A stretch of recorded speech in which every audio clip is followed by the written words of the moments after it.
Chapter 489. All five of them were children of influential families in the Heavenly Spiral Nation. The slightly plump man who spoke earlier was the youngest son of the Heavenly Spiral Imperial City's governor. His name was Li Yuanqing, and he was forced by his family to learn beast appraising from a young age. Until now, he was only a rank 1 beast appraiser. In fact, the other four were all rank 1 as well. Each of them came from well-to-do families. One was the son of an official, the other was the daughter of a wealthy man. All of them were born with a silver spoon in their mouths and were envied by the common folk. However, at the same time, they weren't well received in their respective families. After all, whether it was a high-ranking official or a wealthy man, they would have more than one child in their family. There would always be a difference in age. Some of them were destined to never inherit their family's position and wealth, so they were sent here to study beast appraising. After all, being an official beast appraiser was a highly respected profession in every state. Besides Li Yuanqing, the other four were Yu Yun, the third son of Heavenly Spiral Country's Jinyuan General, Wang Ping, the son of Sunflower City's City Lord, Shun Chiyue, the eldest daughter of Heavenly Spiral Chamber of Commerce's richest man, and Yu Daiwei, the youngest daughter of the Friar Association's chief. These were the children of influential families in Heavenly Spiral City. In private, they were Third Prince Feng Ziqian's best buddies. So naturally, they came to show their support under Feng Ziqian's orders. Teacher Lin, the five of us have discussed it, and we're all willing to be your students. Please take us in. Li Yuanqing was the oldest among the five, so he naturally became the leader. At this time, he leaned over and said with a sincere face, "Teachers in the academy were allowed to take in students, but the number was determined by the teachers themselves. They could also choose to not take in any one of their students or have students all over the world. However, teachers had to pick their students carefully. Not just anyone could be taken in. Usually, they had to have potential and were pleasing to the eye. Now, Lin Jin found Li Yuanqing's group of 5 pleasing to the eye. As for potential and talent, Lin Jin didn't care too much. He believed that no student in this world was truly stupid. As long as they were taught well, even a toad could become a swan. You haven't been under other teachers' tutelage, have you? Lin Jin asked. If they were already under the tutelage of another teacher, Lin Jin definitely couldn't accept them. After all, the academy had its own rules. This time, it was Yu Yun's turn to speak up. Teacher Lin, no one wants the 5 of us. Take me, for example. Ever since I passed the rank 1 beast appraiser exam a few years ago, I haven't been able to make any progress. I can't understand the knowledge in the books, so I wanted to ask questions. The other teachers taught me a few sentences, and I couldn't understand them, so they didn't bother to teach me anymore. They even said that I'm a rotten wood that can't be carved. Lin Jin could tell that Yu Yun was a straightforward person. In layman's terms, he was brainless. Lin Jin observed him closely. Yu Yun had a sturdy physique with a round waist and shoulders. Despite that, he looked simple and honest. He was the kind of person who didn't scheme. His comprehension and comprehension abilities were probably limited, and he belonged to the slightly stupid category. It was no wonder that other teachers were unwilling to teach him. However, the way he spoke and his personality were quite to Lin Jin's liking. No one wants me, but I do. If you're willing to be my disciples, I won't push you away. However, there's something I'd like to ask. Lin Jin paused for a moment before asking. Feng Ziqian was the one who instigated all of you to come under my tutelage, wasn't he? Li Yuanqing laughed out loud. Teacher Lin's eyes are like a torch. That's right, the third prince did tell us about this before. However, we didn't take it to heart when he said that you wouldn't like to hear it. We just treated it as helping the third prince out. As for becoming his disciple, it doesn't matter who it is. After all, we won't be able to learn anything. It doesn't matter if we can succeed or not. However, after listening to your lesson, the 5 of us agreed that you are the real deal. No wonder the third prince holds you in such high regard. Hence, we sincerely want to become your disciples. His words were clear and straightforward, without beating around the bush. The others also nodded, agreeing with Li Yuanqing's words. Since they were free and easy, Lin Jin wasn't going to be hesitant either. He accepted all 5 of them without hesitation. Of course, he still had to follow the rules of the academy, and Lin Jin made it clear that he would only be teaching at the academy for 3 months. He could only guarantee that he would do his best to guide them during this time. On this point, the 5 of them didn't have any objections, and the matter was settled just like that. Just as Lin Jin expected, Tan Lin brought Li Xinxi over as well. "Teacher Lin, Xinxi would like to be your disciple," Tan Lin said directly. She was familiar with Lin Jin, so she told him directly. Lin Jin nodded in agreement, and Li Xinxi was overjoyed. She bowed immediately. Li Yuanxing and the other 4 didn't stay for long. They bade farewell and left.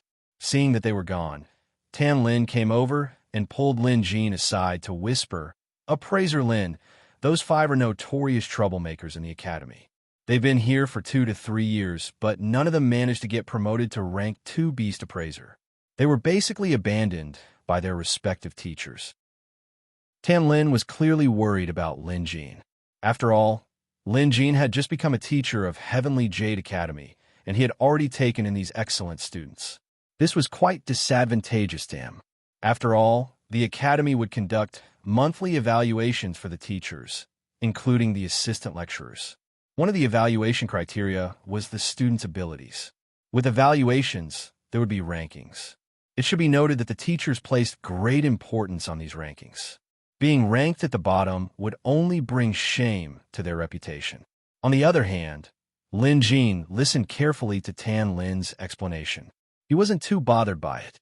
He believed that as long as his students were willing to learn, he would be able to teach them well. In fact, he might even get them promoted to rank 2 Beast Appraisers within 3 months. Seeing that Lin Jin had made up his mind, Tan Lin stopped trying to persuade him. "If I hadn't become Mr. Zhong's disciple, I would have definitely studied under you." But now, Tan Lin suddenly brought up something else. Halfway through, Lin Jin knew what she was going to say, so he quickly said, "I'll only be staying for 3 months while you'll be staying in the academy for a long time. No matter what, you have to become a rank 3 Beast Appraiser before you go back. Mr. Zhong is the academy's leading figure, so learning from him won't be any worse than learning from me." Tan Lin's eyes lit up. His words were clearly implying that Lin Jin was praising himself. Tan Lin rolled her eyes on purpose to express her disdain for Lin Jin's boasting. What surprised Lin Jin was that bookworm Fan Yuan didn't come over to acknowledge him as his master. However, Lin Jin couldn't force him to do something like this because he might already have a master. Now, Lin Jin wanted to visit the Beast Appraisal Pavilion and continue to collect various beast specimens. That was his top priority. Coincidentally, Tan Lin was going to see Mr. Zhong too, so the 2 of them decided to travel together. They chatted a lot along the way, and Tan Lin was basically the one asking for advice. Tan Lin had listened to Lin Jin's lecture from start to finish and was very impressed by the basics of beast appraising Lin Jin taught her. Although it was just the basics, Lin Jin's explanations were very profound. This only proved that Lin Jin's understanding of these basics was far better than hers. There were quite a lot of people in the Beast Appraisal Pavilion during the day. Fortunately, most of them were gathered on the first floor. Lin Jin stopped by to visit Mr. Zhong before leaving the house and continuing to collect beast information on the second floor. Of course, he couldn't act as brazenly as he did last night. He slowed down a lot, but at least he wouldn't stand out as much. Lin Jin couldn't be bothered to eat lunch either. He felt that he might as well use this time to collect more information on the beasts. Finally, his efforts paid off. After he swept through half of the rooms on the second floor, the Museum of Deadly Beasts bell rang again. I got it. Lin Jin was holding onto a large tooth in his hand, feeling incredibly excited. This time, the number of rare beasts recorded in the museum exceeded 3,000. As expected, the reward was the Beast Energy Formation, Part 5. Although Lin Jin couldn't cultivate it himself, he had studied the Beast Energy Formation. There were a total of 5 parts to the Beast Energy Formation, which meant that he had finally collected all 5 parts. With the Beast Energy Formation, Sheng'er, White Ape, and the others could continue cultivating. And one thing was for sure, once all 5 parts were cultivated, their strength and realm would definitely increase by another level. Chapter 490. somewhere in Heavenly Jade Academy. Appraiser Yangming was flipping through some basic ancient books. There was something else on his table. It was a wooden plaque, simple and old. The texture of the plaque seemed to be made of wood, yet not, like iron yet not. It was a mystical sight. If Lin Jin were here, he could tell that this plaque was none other than the visitor's plaque in the visitation hall, just like the Qiao family's heirloom in Reed City. However, there were some differences. The number written on it was different. The Qiao family's plaque had the word 3, but the one on Appraiser Yangming's table had the word 2. Appraiser Yangming's brows were locked in a frown. After a long moment of contemplation, he put down the ancient book in his hand. What kind of secret is contained within this wooden plaque? Appraiser Yangming mumbled to himself. Just then, footsteps could be heard coming from outside. A voice called out, "Teacher, that Lin Jin tore down your notice this morning." The person speaking outside was one of Yangming's students. He was a rather famous rank 2 beast appraiser in the academy and also one of the students who had the highest chance of getting promoted to rank 3 this year. "I understand. You may leave," Yangming instructed through the curtains without batting an eyelid. The student outside was stunned before he whispered, "Teacher, that Lin Jin is new here, but he doesn't know the rules. He even ignored your notice. Teacher, you might be able to tolerate this, but we can't. We've decided to meet Teacher Lin next time and ask him questions in class to embarrass him." By asking questions in class, they were obviously referring to beast appraising techniques and knowledge. This student was obviously very arrogant and confident that he would be able to baffle Lin Jin with some tricky questions. It wasn't an honorable thing for a teacher to be baffled by knowledge. Yangming shook his head. "Although I detest him because he's from the Jade Dragon Kingdom, I have to admit that Lin Jin is quite capable. Otherwise, he wouldn't have been able to pass his rank 4 evaluation so easily. Although you're a rank 3 beast appraiser, you're still a far cry from Lin Jin. Don't go looking for trouble. Not only will you embarrass yourself, but I'll be embarrassed as well." When a student outside heard this, he jumped in fright and quickly dispelled the thought in his mind. "It's true that I don't like him, but I still have to acknowledge his strength. Let's call it a day. I did have a class to attend, but for some reason, I didn't go. If things get out of hand, Mr. Zhong and the other teachers won't be able to explain it. Let's call it a day." After Yangming finished, he asked the students outside to leave. Then he shifted his gaze to the wooden sign on the table. Yangming was a rank 4 beast appraiser, and one of the defining characteristics of beast appraisers was that they had a wide network of friends who could guarantee that their pet beasts wouldn't fall sick or get hurt when there were all sorts of beasts and cultivators in the world. Naturally, many people hoped to get to know and befriend an experienced appraiser. Yangming had been doing business in Tianxian City for many years and had many friends. This good friend of his was also a famous beast cultivator who loved to travel the world. He was best at searching for dragons and exploring caves. To put it bluntly, he was a grave robber. This person was once gravely injured inside an immortal tomb, and his pet beast almost died from its injuries. It was Yangming who saved his pet beast, and that was how they became best friends. Last night, after Yangming asked his students to put up a lecture notice, this friend of his suddenly dropped by. At the time, this beast cultivator looked nervous and said that he had something he wanted to leave with Yangming. Speaking of which, grave robbers like him usually did immoral things and rarely had any close friends. Although Yangming was arrogant, he was sincere to his friends and wasn't a hypocrite. That was why this grave robber came to entrust this task to him in times of crisis. The grave robber also said that ever since he obtained this strange wooden token, he had been hunted down and had been through several battles before he arrived at Tianxian City. Since he didn't have anyone else he could trust, he temporarily left the wooden token with Yangming. At the same time, he hoped that Yangming could investigate the secret contained in this wooden token. Appraiser Yangming. This wooden token is related to the strongest expert in the world 500 years ago, the Tao Lord. Someone said that if one can decipher its secret, they can obtain the Tao Lord's inheritance. Perhaps it's because of this wooden token that I've gotten myself into so much trouble. But I'm a crude man, so I won't be able to find out anything even if I have it. Why don't you take a look at it for me? Appraiser Yang Ming. This is what the grave robber said before he left. Clearly, the grave robber trusted Yang Ming, or he wouldn't have left such an important item with him. Since last night, Yang Ming had been flipping through ancient books to find out the origins and secrets of this wooden token. After a night of research, he found some clues. This wooden token really was related to the Tao Lord. There were similar records in some ancient books, and there was more than one of them. Yang Ming knew what kind of existence the Tao Lord was, especially in Tianqian Academy. The Tao Lord's name was well known. Some said that the Tao Lord 500 years ago wasn't just the strongest villainous cultivator, he was also the best beast appraiser and the originator of appraisals. Yang Ming was well aware of this, and it was precisely because of this that he wanted to investigate the secret contained in this wooden token. He really did find a few words from an ancient book. This book was also left behind by an appraiser from hundreds of years ago.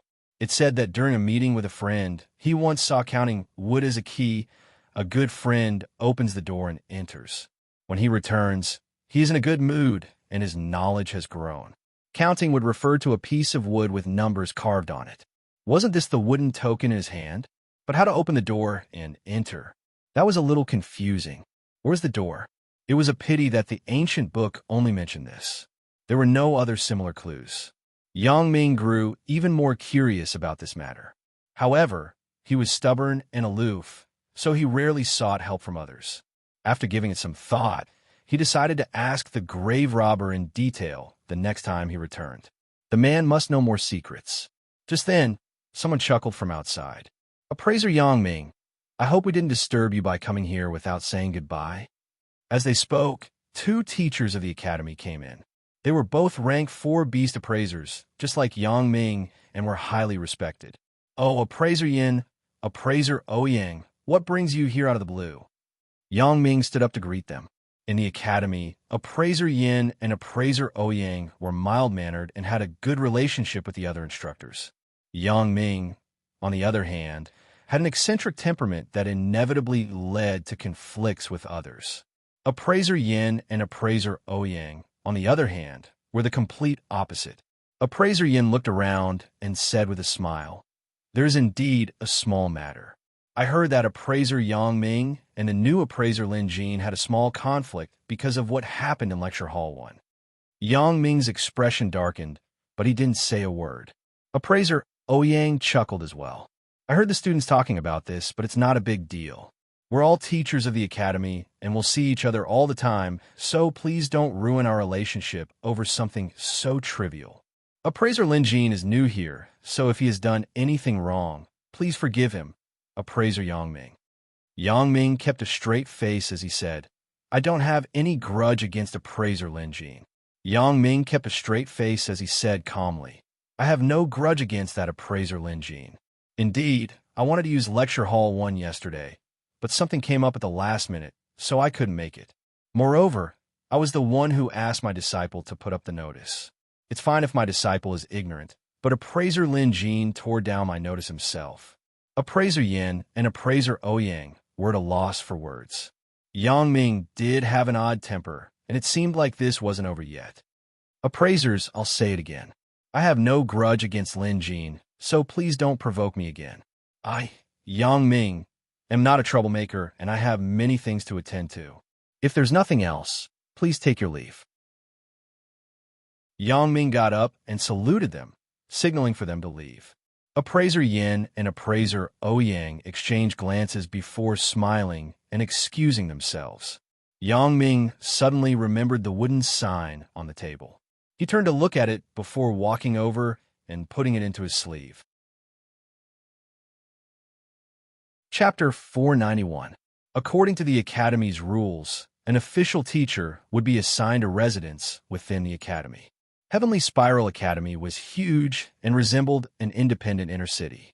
There were dozens of independent mansions in the center, and teachers like Lin Jin were entitled to their own. This way, not only could he teach his students individually here, he could also stay here. With this, Lin Jin no longer had to ask Zhang Tian and the Beast Appraiser to look for a residence outside the academy. To Lin Jin, it was more convenient and safer to stay in the academy. Wang Xian's assistant had helped Lin Jin a lot. For example, arranging for the courtyard to be cleaned and tidied up. He was so busy that Lin Jin felt a little embarrassed. He thought he could give Wang Xian some pointers when he had the time as a form of repayment. Now that Lin Jin was a rank 4 beast appraiser, he was more than qualified to give pointers to a rank 3 assistant. By afternoon, Wang Xian was almost done with this matter. He told Lin Jin that the academy had arranged a huge courtyard with a garden and a huge pond. The lecture hall could accommodate up to 50 students at the same time, and in the courtyard in front of the hall, dozens of peach trees were planted. When the peach blossoms were in full bloom, the scenery of the courtyard could be considered one of the best in the academy. However, it wasn't the season for the peach blossoms, as they wouldn't bloom for at least another month or two. Even so, Lin Jin was quite satisfied with this courtyard. Because peach blossoms were planted in the courtyard, this place was named Peach Residence. Lin Jin fell in love with this place the moment he laid eyes on it. Because Wang Xian had ordered someone to clean up the place, the entire courtyard, the house, and the garden were spotless, especially in the lecture hall. The wooden floor was spotless. Teacher Lin, in another 2 months, the peach blossoms here will be in full bloom. By then, the scenery will be spectacular, and the entire academy will be able to smell the fragrance of the peach blossoms, Wang Xian said with a smile. He had really put in a lot of effort this time. Lin Jin smiled and thanked him. Appraiser Wang Xian, thank you so much. If you need any help in the future, you can come to me directly. This was returning the favor, and Lin Jin's promise wasn't a joke. If Wang Xian really ran into trouble, Lin Jin wouldn't just sit back and watch. With a place to stay, Lin Jin felt more at ease. At least, he would have a place to stay for the next 3 months. Master Lin, in the future, you can gather disciples to come here and teach.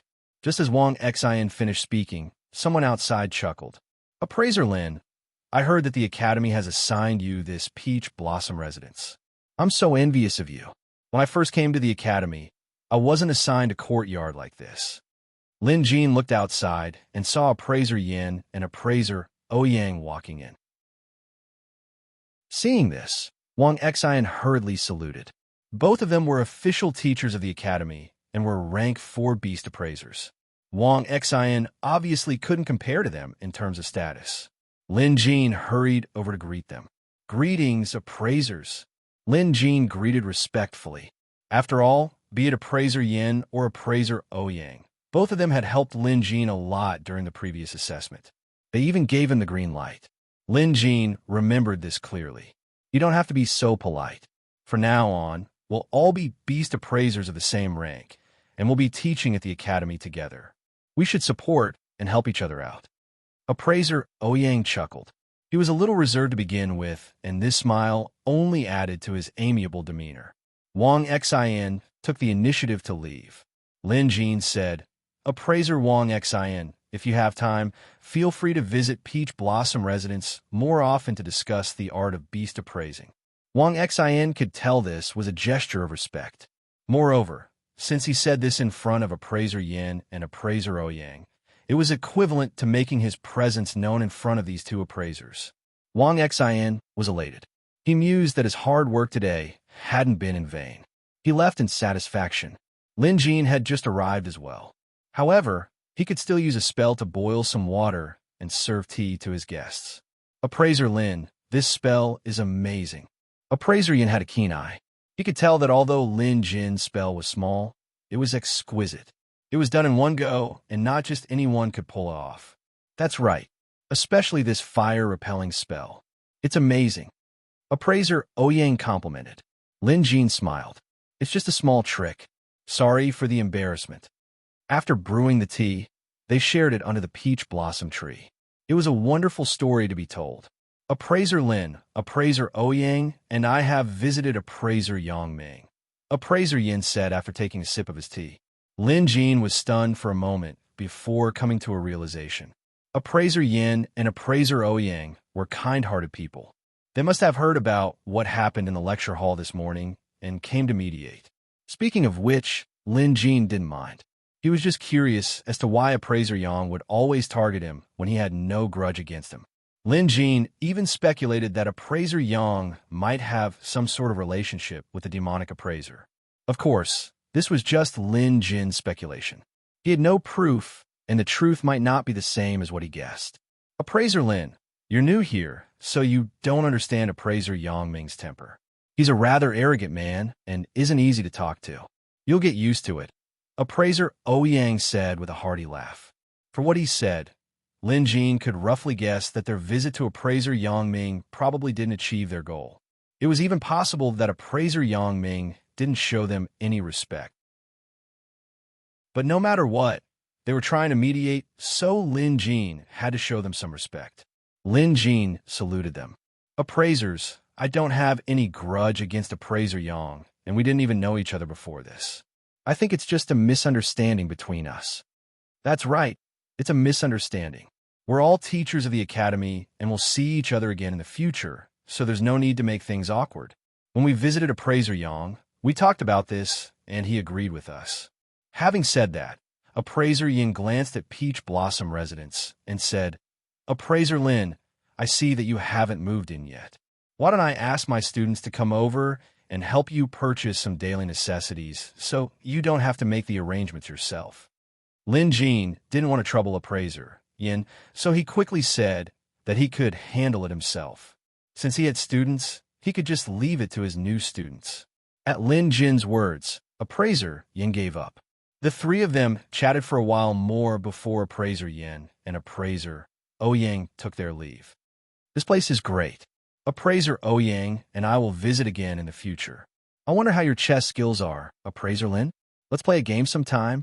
As long as appraiser Yin and appraiser Ouyang are willing to come, Lin Jin will gladly accompany you.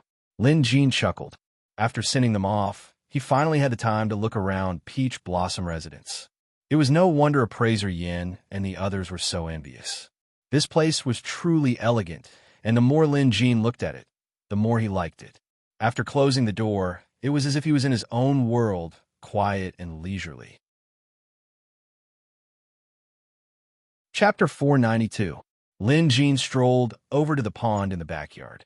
The pond wasn't huge, much smaller than the lake outside the academy. The water was light green and slightly murky. No fish. Lin Jin was surprised to see the calm surface of the pond.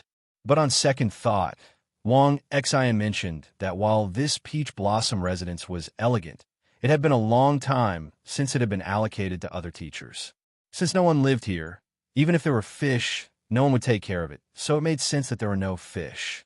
However, this pond didn't seem like a pool of stagnant water. There was no strange smell, and it was clean. I'll put a few fish in there another day, Lin Jin mumbled to himself. Lin Jin mumbled to himself. Just as he was about to leave, a ripple appeared on the surface of the pond. Lin Jin caught sight of this from the corner of his eye and immediately turned to look.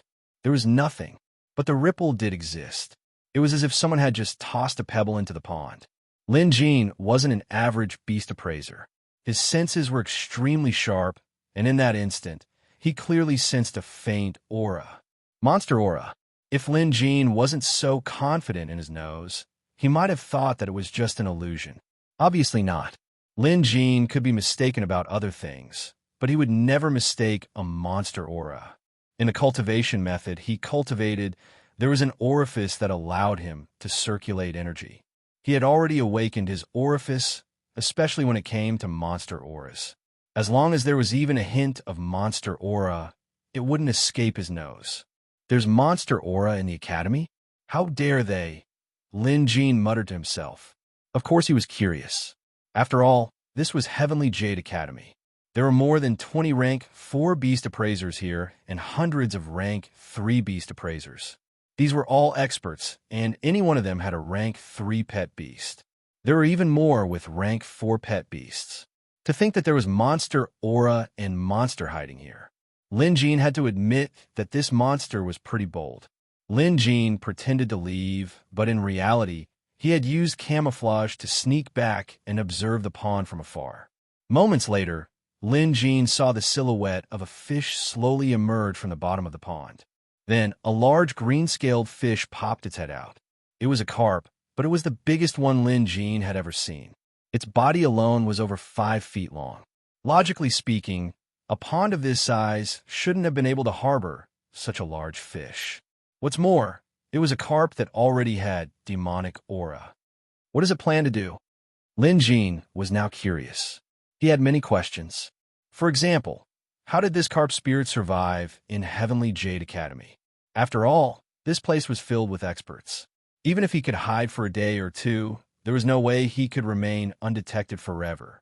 The rank 4 beast appraisers in the academy weren't just for show. This question couldn't be answered for now, but Lin Jin wasn't in a hurry. As if he had just discovered something fun, he began looking forward to the deciphering process. After all, to Lin Jin, this carp demon strength was nothing. It seemed to be only at rank 3. If Lin Jin wanted to, he could subdue it in minutes or even kill it on the spot. After a long while, Lin Jin saw a snake approaching from afar. The white-scaled snake was 7 feet long, and its speed was extremely fast. It could be seen that the white-scaled snake's body was quite thick, and its belly should be hiding something. The white snake swam to the shore. When the carp in the water saw the white snake, it waved its tail excitedly, splashing a lot of water. It seemed that the carp spirit was looking forward to the arrival of this white snake. Soon, Lin Jin found out why. The white snake opened its mouth and spat out a few rats. These rats must have been swallowed by the white snake not too long ago. Although they were dead, they were still fresh. The large carp opened its mouth and swallowed them in a few bites. It was trying to eat. Interestingly, the one who fed it was a snake. This white snake clearly had some intelligence, or else it wouldn't have come to feed the carp spirit. However, it couldn't be considered a monster. In terms of cultivation, it was far inferior to the carp spirit. Perhaps the carp spirit was full. It swam quickly in the small pond, shaking its fat body. Then it spoke. Lin Jin wasn't surprised. A third-rank carp demon was not bad in terms of cultivation. It was similar to Jade Dragon MO in that it had already refined its hyoid bone, but it did not know the transfiguration technique. Normally, a beast like this couldn't achieve enlightenment on its own. In other words, the carp spirit had a master. Whether it was an official apprenticeship or a casual guidance, it must have had an expert to guide it. Coincidentally, there was no shortage of experts in the academy. On the contrary, the white snake only had a bit of intelligence. It had no cultivation, nor had it cultivated its hyoid bone, so its realm was much lower than the carp spirit's.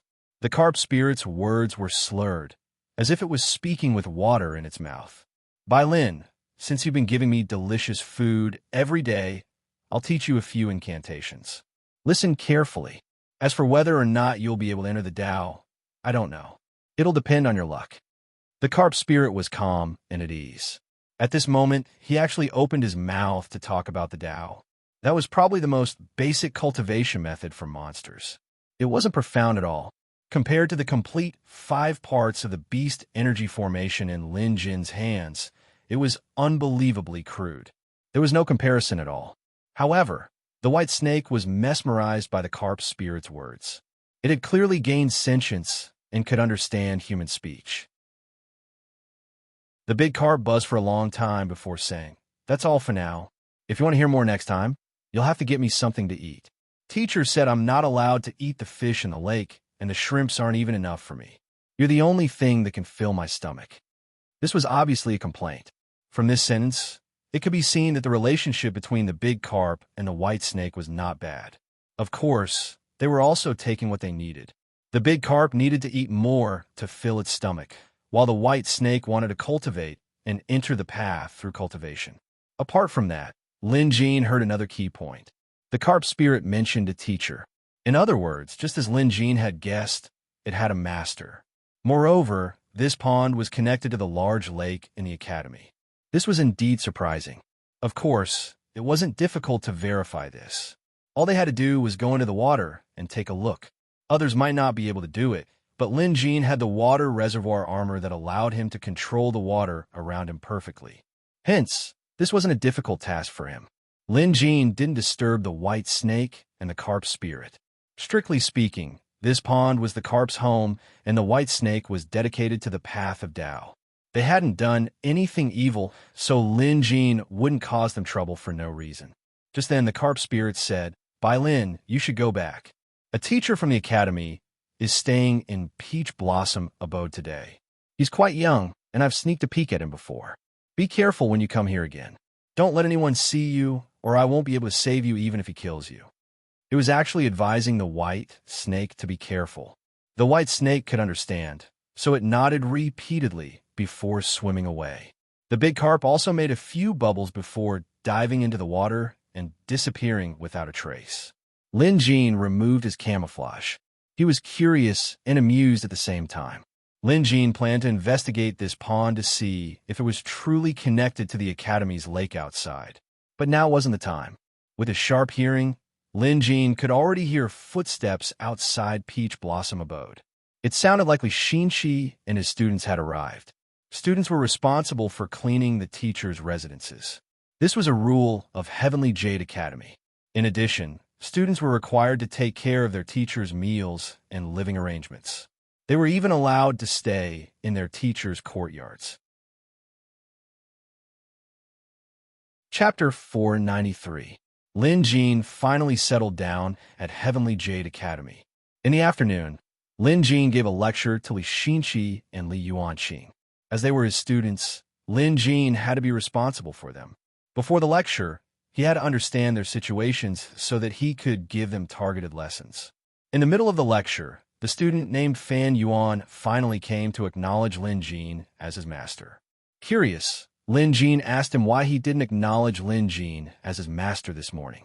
The bookworm Fan Yuan answered gingerly, saying that he had wanted to acknowledge Lin Jin as his master, but was afraid of being rejected, so he hesitated. After thinking about it for a long time, he finally mustered the courage to come here. Fan Yuan was a loner and stubborn student. He wasn't the quick-witted type, but it was easier for people like him to focus. Moreover, Fan Yuan had a good foundation, so Lin Jin didn't reject him. He told Fan Yuan that he would only be teaching for 3 months. In the afternoon, Lin Jin took some time out of the academy to look for Gu Mingzhou. On one hand, he wanted to inform him of the situation here, and on the other hand, he wanted to see what Gu Mingzhou planned to do next. After all, Lin Jin's main focus would be on the academy from now on. "I plan to stay in Heavenly Jade City for a few days to study the martial scripture. I can't be bothered with anything else. Let bygones be bygones." Gu Mingzhou was rather carefree now, completely different from the dejected and gloomy Lin Jin had seen him before. It was obvious that Gu Mingzhou had walked out of the haze of being rejected by his teacher. This was a good thing. Lin Jin's persuasion along the way hadn't been in vain.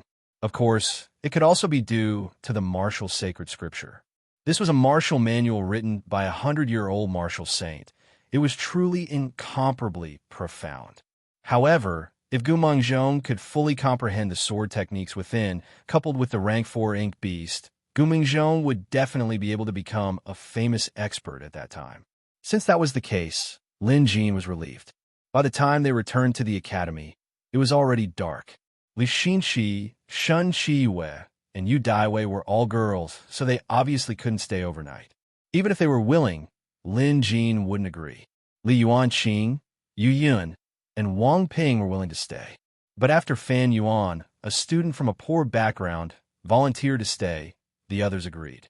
Anyway, it was enough as long as one of them stayed behind to take care of their teacher. In any case, Fan Yuan was the best candidate. "Teacher, the hot water is ready and the foot basin is ready." While Lin Jin was deep in thought, Fan Yuan came over and reported respectfully. She wanted him to soak his feet. Lin Jin never had a habit like this before, but he had to admit that soaking his feet in hot water before going to bed was a soothing experience. The lesson that Lin Jin taught his students in the afternoon was quite profound. At least, at their current level, it wasn't easy for them to digest everything. Fan Yuan was a very smart student. Although he was not good with words and was like a nerd that was only limited to things other than learning and research. In terms of learning, he was very talented. This was the conclusion Lin Jin came up with after a day of interaction. Since the beginning, he had been asking Lin Jin about the content of today's lecture. Lin Jin wasn't annoyed by the questions and explained them to him in detail. As the night grew darker, Lin Jin told Fan Yuan to get some rest. The latter didn't think too much about it. After lying down, he felt a wave of fatigue wash over him, and he fell into a deep sleep. With a wave of his hand, Lin Jin kept a needle into his sleeve. He still had to teach Senior Mo about cultivation at night, so it was better for Fan Yuan to have a good night's sleep. Fan Yuan didn't even notice the needle piercing his acupoints earlier.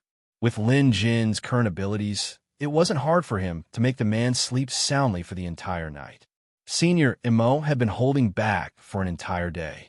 Now, it was lying down peacefully. It had only been a few days since it started cultivating. Although its foundation was much better than other pet beasts, the content of its cultivation was still very basic. Lin Jin wanted Senior Mo to fully comprehend the first part of the beast energy formation. There were many parts that Senior Mo didn't understand, so it asked questions and Lin Jin answered them. Under the night sky, inside Peach Blossom Residence, Fan Yuan was sleeping soundly in the side room, while Lin Jin sat cross-legged in the courtyard, answering Senior Mo's questions. It was a rather harmonious scene. However, at some point, a little white snake had secretly curled up under a tree in the distance, brazenly eavesdropping. In a nearby pond, bubbles were bubbling and a large carp was faintly discernible. Somewhere in the royal capital, Zhou Wang, who resembled a monster in human form, was respectful. His body was even trembling slightly. Beside him, Elder Yi lowered his head in silence. Elder Yi's snake staff was also obedient. The inconspicuous house they were in was one of the secret hideouts of the Demonic Appraisal Association in Tianxian Imperial City. No ordinary person would have known that such a secret was hidden in this seemingly ordinary house. Across from Zhou Wang, an elder Yi stood a man in a black robe. This man had an average build and his face was hidden in the darkness, making it difficult to discern his features. However, it was this man that made experts like Zhou Wang and Elder Yi fearful.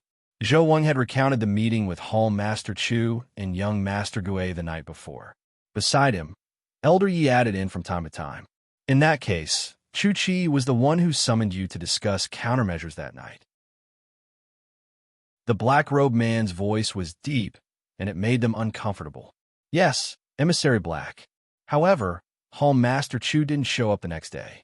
It was only later that we found out he was. Zhou said cautiously. The black-robed man in front of them was Emissary Black of the Demonic Appraisal Association. Below him were the black and white emissaries. Emissary Black's position was even higher than Emissary White's. Even a savage barbarian like Zhou Wang, who only knew how to yell, was no different from an obedient student in front of Emissary Black. Of course, while Elder Yi was older, the Demonic Appraisal Association didn't respect seniority. Trying to take advantage of one's seniority in front of Emissary Black was suicide. Seeing that Emissary was deep in thought, Elder Yi whispered, "Lord Emissary, no matter who it is or what the reason is, anyone who dares to kill a member of the Demonic Appraisal Association must be eliminated. Zhou Wang and I can help. If there's anything you need, Lord Emissary, just give the order." Emissary Black chuckled. "You two are quite loyal. I've been working on this matter. At first, I thought someone had leaked the information, but now, it seems that's not the case." Zhou Wang and Elder Yi broke out in a cold sweat. If there was anyone who leaked the information, it must be someone who was present at the time. Of the 4 people present, 2 were dead, and only the 2 of them were left. If Emissary Black suspected them, they would surely die. However, from the looks of it, Emissary Black didn't suspect them. This was a good thing. They managed to keep their lives. Chapter 494. If I'm not mistaken, the one who killed your son and Chu Chi is Lin Jin, the black emissary suddenly said. Zhou Wang and Elder Yi were stunned. Isn't this Lin Jin in Jade Dragon Kingdom? Hall Master Chu summoned us here to deal with him. Zhou Wang said. That Lin Jin arrived at Tianxian City a few days ago. You don't know about this, but it's clear that he's already set his eyes on Chu Chi and your son. He even made the first move. The black emissary's voice was laced with anger. At this, Zhou Wang and Elder Yi knew it was time to express their stance. They immediately bowed and said, "Lord Black Emissary, we'll go kill that Lin Jin right now to avenge Hall Master Chu." "You can't kill him. That Lin Jin isn't weak. Forget about Chu Qi. Your son's martial arts skills are extraordinary. Moreover, his master, Shi Yuandao, died as well. You should know that even I would have a hard time killing Shi Yuandao. For Lin Jin to be able to take on both of them at once, he must have some tricks up his sleeve that we don't know about." Zhou Wang and Elder Yi took a deep breath when they heard that. Shi Yuandao and the others knew. He was a famous villainous expert. Just based on his martial arts cultivation, he could be ranked in the top 10. In a direct confrontation, Zhou Wang and Elder Yi knew they were no match for Shi Yuandao. How could a martial sage like him die? Lin Jin was clearly more powerful than they had imagined. Zhou Wang and Elder Yi dared not say another word. Things had gone beyond their expectations. "You don't have to worry about Lin Jin. Leave him to me," the black emissary said. Zhou Wang and Elder Yi quickly flattered him. "With Lord Black Emissary here, that Lin Jin is dead for sure. Given his capabilities, he's no match for you, Lord Black Emissary." The black emissary sneered, "Stop flattering me. I want people who can get things done, not people who only know how to flatter me. If you can't get things done, then there's no need to keep you alive." Their expressions changed, clearly frightened out of their wits. "Just as well. I have another task for you to do. It's equally important and you mustn't fail." At this time, the black emissary walked over and whispered in their ears, "I want you to set off immediately to Jiulu country." After giving the instructions, Zhou Wang and Elder Ye's expressions changed a few times. Then, they bowed together and said, "Lord Black Emissary, please be at ease. We will definitely take care of this matter. Remember, you can't make any mistakes. If anything goes wrong, the two of you will definitely die." The black emissary's tone was filled with murderous intent. The two of them hurriedly agreed and left the city that very night, heading towards Jiulu country. The black emissary was the only one left in this ordinary house. He mumbled to himself, "There's no need for me to kill Lin Jin myself. I just need to borrow a knife." The night gradually deepened. Inside the Peach Blossom House, Senior Dragon Mo was still engrossed in the lecture. This was different from when they were on the road. It was quiet here, and there was no one to disturb them. They could carefully study the profound mysteries of the Tao. Seeing that Senior Mo was like a statue in deep thought, Lin Jin didn't disturb him. Instead, he got up slowly and looked elsewhere. Lin Jin had already noticed the white snake and the large carp when they arrived. Apart from that, there was an eagle perched on the roof and a crane perched on the wall of the courtyard. The eagle was probably just passing by. As for the crane, Lin Jin had seen it during the day. It was a wild bird that the academy reared in the lake. There were actually quite a few of them. Lin Jin didn't expect to attract these 4 uninvited guests while he was lecturing Senior Mo on cultivation. Just like Senior Mo, these 4 uninvited guests were currently deep in thought. Based on this, Lin Jin could tell that these 4 were no ordinary people. At least they could understand human language. Otherwise, they wouldn't be reacting this way. Lin Jin wasn't surprised by the large carp's reaction. After all, it had some attainment and cultivation. According to the fish, it had a master. The white snake was the fish's friend and was dedicated to Tao, so it wasn't surprising that it could understand human language. As for the large crane, it had been living in this academy for a long time. It could hear the sounds of books and scholars every day, so it made sense that it had gained sentience. However, for this eagle to be able to understand Lin Jin's words as well, it was truly fate. Lin Jin guessed that the bird must have been passing by and overheard his lecture. Hence, it stopped to listen and fell in a deep thought. It's fate that all of you can hear and understand me. Lin Jin didn't disturb them. Just as he said, this was fate. Just like how Shang'er brought along a nest of fox cubs and overheard Tao voices from a Taoist temple deep in the mountains. Back then, the people inside must have noticed Shang'er and the others but didn't chase them away. Instead, they continued lecturing every day. That was how Shonger gained sentience and cultivated into a human. If others could do it, so could Lin Jin. It's a long night, and I can't sleep. Listening to Fan Yuan snoring, Lin Jin could only smile helplessly. Looking up at the moon, he was about to continue lamenting when he heard someone say, "Since appraiser Lin can't sleep, why don't we have a chat?" "Who is it?" Lin Jin was startled. He had been extending his senses and psyche since earlier. Otherwise, he wouldn't have been able to detect the white snake, carp, crane, and eagle. Lin Jin could even sense the area outside, but he didn't think there was anyone out there. Even now, when he could hear someone talking, Lin Jin still couldn't sense the other party's aura. Damn it! Lin Jin was someone who had seen the world, but he had never encountered something like this. Fortunately, his experience had helped him to calm down. Even if he was panicking, he could still pretend to be calm. Following Lin Jin's question, he heard a soft cough behind him. "Behind me." Lin Jin turned around abruptly to see a skinny old man standing behind him. Lin Jin had seen this old man before. He met him last night at the Beast Evaluation Hall. Back then, the old man had asked Lin Jin about beast appraisal, but Lin Jin had fooled him. Back then, Lin Jin had guessed that this old man was a powerful senior from the academy. Now, it seemed like that was the case. The old man was unparalleled in movement and didn't emit any aura. Lin Jin didn't even notice that he was standing behind Lin Jin. This wouldn't do. At this rate, there would be no secrets to speak of in the future. "Appraiser Lin, since you can't sleep, why don't we have a chat while facing the moon?" the old man invited again. Lin Jin didn't turn him down. He was curious about this old man as well. "Let's have a chat then. Is there anything to be afraid of?" "I'm Lin Jin. How should I address you, old sir?" Lin Jin saluted calmly. The old man smiled and returned the greeting. "My surname is Shu." Chapter 495. Inside Peach Blossom Residence, Lin Jin brewed another pot of tea. He raised his hand to grab the night dew and open the teapot. The tea leaves inside were brought over by Wang Xin. They were of decent quality, and Lin Jin liked them. They were also the best tea he could serve to his guests. The elderly man wasn't picky and took a sip. Just then, the sound of water splashing could be heard from the pond.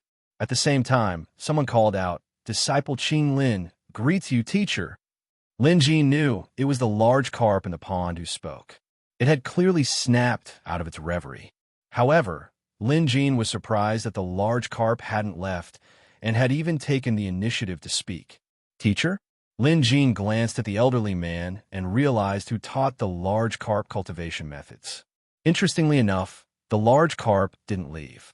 The white snake, the large crane perched on the wall, and the falcon perched on the eaves didn't leave either. The elderly man chuckled. "I was bored, so I noticed that this large carp in the Academy's lake was rather intelligent, so I taught it some cultivation methods. Compared to what Appraiser Lin has taught me, it pales in comparison." Lin Jin's heart skipped a beat. So this elderly man had been eavesdropping all this while. At least, he had been here when Lin Jin was preaching to Senior Mo. In other words, he had overheard Lin Jin's beast energy formation. However, this elderly man's cultivation was unfathomable, and his aura concealment technique was at the peak of perfection. Lin Jin didn't notice anything at all. Appraiser Wang Xin of the Academy said that Peach Blossom Residence is usually not assigned to the Academy's teachers, but this is an exception. "Does this have something to do with you, Mr. Shu?" Lin Jin asked as he suddenly recalled something. Wang Xin had indeed mentioned that Peach Blossom Residence hadn't been assigned to anyone for a long time. It was surprising that a new teacher like Lin Jin was assigned this time. The elderly man chuckled. "Appraiser Lin is indeed smart. I occasionally come to Peach Blossom Residence for a short stay." Although he didn't say much, it was an admission. Lin Jin was puzzled. Logically speaking, the man was doing him a favor, but there had to be a motive behind it. After all, they didn't know each other prior to this. After that, Lin Jin snapped out of his daze. Yesterday, the man mentioned that he wanted to have an exchange of beast appraising skills. Perhaps it was for this as well. Yesterday, Appraiser Lin touched a beast in the Beast Appraisal Pavilion, and its spirit energy circulated on its own. That must be a unique beast appraisal method. I read about it in an ancient text and studied it for a while, but I didn't learn much from it. That's why I'd like to ask appraiser Lin for advice. I hope you won't be stingy with your guidance." Mr. Shu was very direct. Lin Jin obviously knew what the man was referring to. But strictly speaking, it wasn't an appraisal method. Instead, he was using the Museum of Deadly Beasts to appraise beasts. Hence, there was no way they could talk about it. However, he couldn't reject it directly. The other party must have seen through it. If he said that he didn't, he would be lying through his teeth. Therefore, it was best to mislead the public and use other similar beast appraisal methods to make up the numbers. This thought only lasted for a fleeting moment before Lin Jin thought of a beast appraisal method. Among the 6 methods of beast appraisal, there was a specialized touch method. Lin Jin's mind spun rapidly before he said, "Mr. Shu, to be honest, I'm only using the most basic of the 6 methods of beast appraisal, the touch method. I've just modified it a little." Using his knowledge, Lin Jin explained this impromptu improvement method. Admittedly, this method was ingenious beyond compare. It was more than enough to be written into a book or a specialized explanation of it. Mr. Shu listened attentively. After some thought, he raised his hand and beckoned, "White crane, come over here." As soon as he said that, the large crane that was crouching on the wall leaped down and bowed respectfully before Mr. Shu. Mr. Shu extended his hand. Spirit energy surged from his fingers as he touched the white crane. "Oh, it's amazing indeed," Mr. Shu praised. Mr. Shu exclaimed in admiration. He had clearly followed Lin Jin's instructions and tried it out for himself. This was the first time Lin Jin had heard of it, and he was able to try it out immediately. This was a remarkable technique, especially since Lin Jin knew that this was only a theory, a possibility. Even Lin Jin himself had never tried this appraisal method before. It was possible that this was only a theoretical existence. It was impossible for anyone to actually use it. Yet, this Mr. Shu had succeeded? Who in the world was this man? The next instant, Lin Jin saw the beast patterns on the sleeve of the hand Mr. Shu had extended. 1, 2, 3, 4, 5. There were a total of 5 beast patterns. At that instant, Lin Jin was dumbfounded. No doubt, having 5 beast patterns on a sleeve meant that he was a rank 5 beast appraiser. To think that there really was a rank 5 beast appraiser in Tianxian Kingdom. Lin Jin found it unbelievable. Only after coming into contact with a rank 4 beast appraiser like Mr. Zhong did he realize that there were many incredible people among them. Among them, there were those who were average in strength, but there were also those who were extremely powerful. After learning that Mr. Zhong was only a rank 4 beast appraiser, Lin Jin began to wonder if there were any rank 5 beast appraisers here. Now, he had an answer to his question. Yes, and he had seen it with his own eyes. Just by looking at the beast pattern on the sleeve and the beast appraiser's rank, this Mr. Shu was definitely above Mr. Zhong Zifeng. Lin Jin couldn't help but perk up as he prepared to face the man. It was no wonder the man was able to perform a beast appraising technique that only existed in theory after hearing it once. No, that's not right. Although this technique looks similar, it's still different. It's not the same technique that appraiser Lin used at the Beast Appraisal Pavilion yesterday, Mr. Shu said after pondering for a moment. Lin Jin was inwardly impressed. It wasn't strange for a rank 5 beast appraiser to be able to tell that Lin Jin was lying. However, under such circumstances, Lin Jin had no choice but to continue lying because there was nothing else he could say. He wouldn't be able to fool this man with anything else. Hence, Lin Jin gritted his teeth and forced himself to the end. No matter how Mr. Shu questioned or denied it, Lin Jin insisted that the beast appraising technique he used yesterday was the same as what Mr. Shu had just described. Mr. Shu couldn't do anything about Lin Jin's shameless behavior. He glared at Lin Jin unhappily for a while before saying, "If you don't want to tell me, just say so. Why are you making excuses like this?" Lin Jin looked embarrassed, but he had no choice but to continue acting. Fortunately, Mr. Shu didn't harp on the issue. "Appraiser Lin, you're being dishonest. Forget it if you don't want to tell me. Let me ask you something else. What was the cultivation technique you taught Mo Yulong earlier. You should be able to tell me about it now, right? Mr. Shu asked with a straight face, clearly displeased. After some thought, Lin Jin didn't think it was necessary to keep a secret. After all, it was only the first part of the beast energy formation. Lin Jin wasn't particularly interested in it. Moreover, Lin Jin felt a little guilty after seeing Mr. Shu's displeased expression. Hence, if the man wanted to listen to the first part of the beast energy formation, Lin Jin would just tell him. And so, Lin Jin slowly explained the contents of the first part to Mr. Shu. When he was done, Mr. Shu immediately clapped his hands. Good stuff, this is really good stuff. It's so much better than my 7-beast quest. Amazing. Mr. Shu's praise was genuine and genuine. Lin Jin felt a little embarrassed at this. After all, he wasn't the one who created this cultivation technique. He had gotten it from the Museum of Deadly Beasts. Hence, when Mr. Shu asked about the origin of the cultivation technique, Lin Jin told a lie. However, strictly speaking, this lie wasn't exactly a lie. He said that he didn't create this cultivation technique himself, but he had learned it from his master. Oh, so it was created by your master? Mr. Shu asked again. Lin Jin nodded. His non-existent master, curator, was the perfect time to use him to keep up appearances. Moreover, to Lin Jin, curator represented the entire Museum of Deadly Beasts. Hence, Lin Jin wasn't making things up, nor was he lying. However, he had personified the museum and referred to him as Master. May I know your master's name? Mr. Shu was obviously determined to get to the bottom of this. Fortunately, Lin Jin wasn't afraid of the man asking. My master's name is Curator. Curator? Mr. Shu was stunned, probably not expecting such an answer. However, Mr. Shu didn't suspect anything. Instead, he nodded. Your master is an expert. I would like to meet him. May I know if you could inform him? Lin Jin was troubled. He could only think of a way to fool the man. But with Mr. Shu's personality, there was no way he could fool him. The man wanted to meet Curator and even hoped that Lin Jin could give him time. Lin Jin could only say that Curator's whereabouts were elusive and that he could only try to contact him. It would be great if he could, but if he couldn't, there was nothing he could do. In any case, Mr. Shu had the temperament of an old urchin. Whatever he wanted to do, he would do it no matter how difficult it was or how many obstacles there were. All right, then I'll have to trouble Appraiser Lin to contact your master. It's late, so I won't disturb your rest any longer.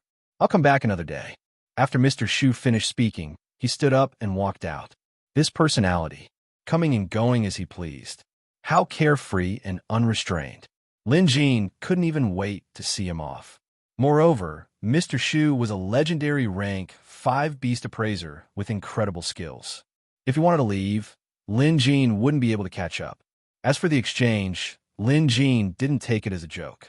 Since the man said he would come back another day, it meant that he would come back. Where did this Mr. Shu come from? A rank 5 beast appraiser sure is impressive. Lin Jin was drenched in sweat. Talking to a rank 5 beast appraiser for such a long time had put a lot of pressure on him. Unbeknownst to Lin Jin, Mr. Shu had returned to the beast appraisal pavilion like a phantom in the dark. Usually, he would go up to the 4th floor and enter the painting upon his return. But this time, he didn't go up. Instead, he went straight to the 2nd floor. Without knocking on the door, he walked through the wall and into Zhong Zifeng's room. Fortunately, Zhong Zifeng was still awake. He was still studying various beast appraisal books. But even so, he was startled by the sudden appearance of Mr. Shu. Senior Shu, is there anything I can help you with? Zhong Zifeng's reaction was also quite fast. His words contained fear, shock, confusion, and doubt. Moreover, his attitude was rather respectful. Mr. Shu didn't seem embarrassed at all. With his hands behind his back, he said, Little Zhong, I'd like to ask you about someone. Have you heard of Curator?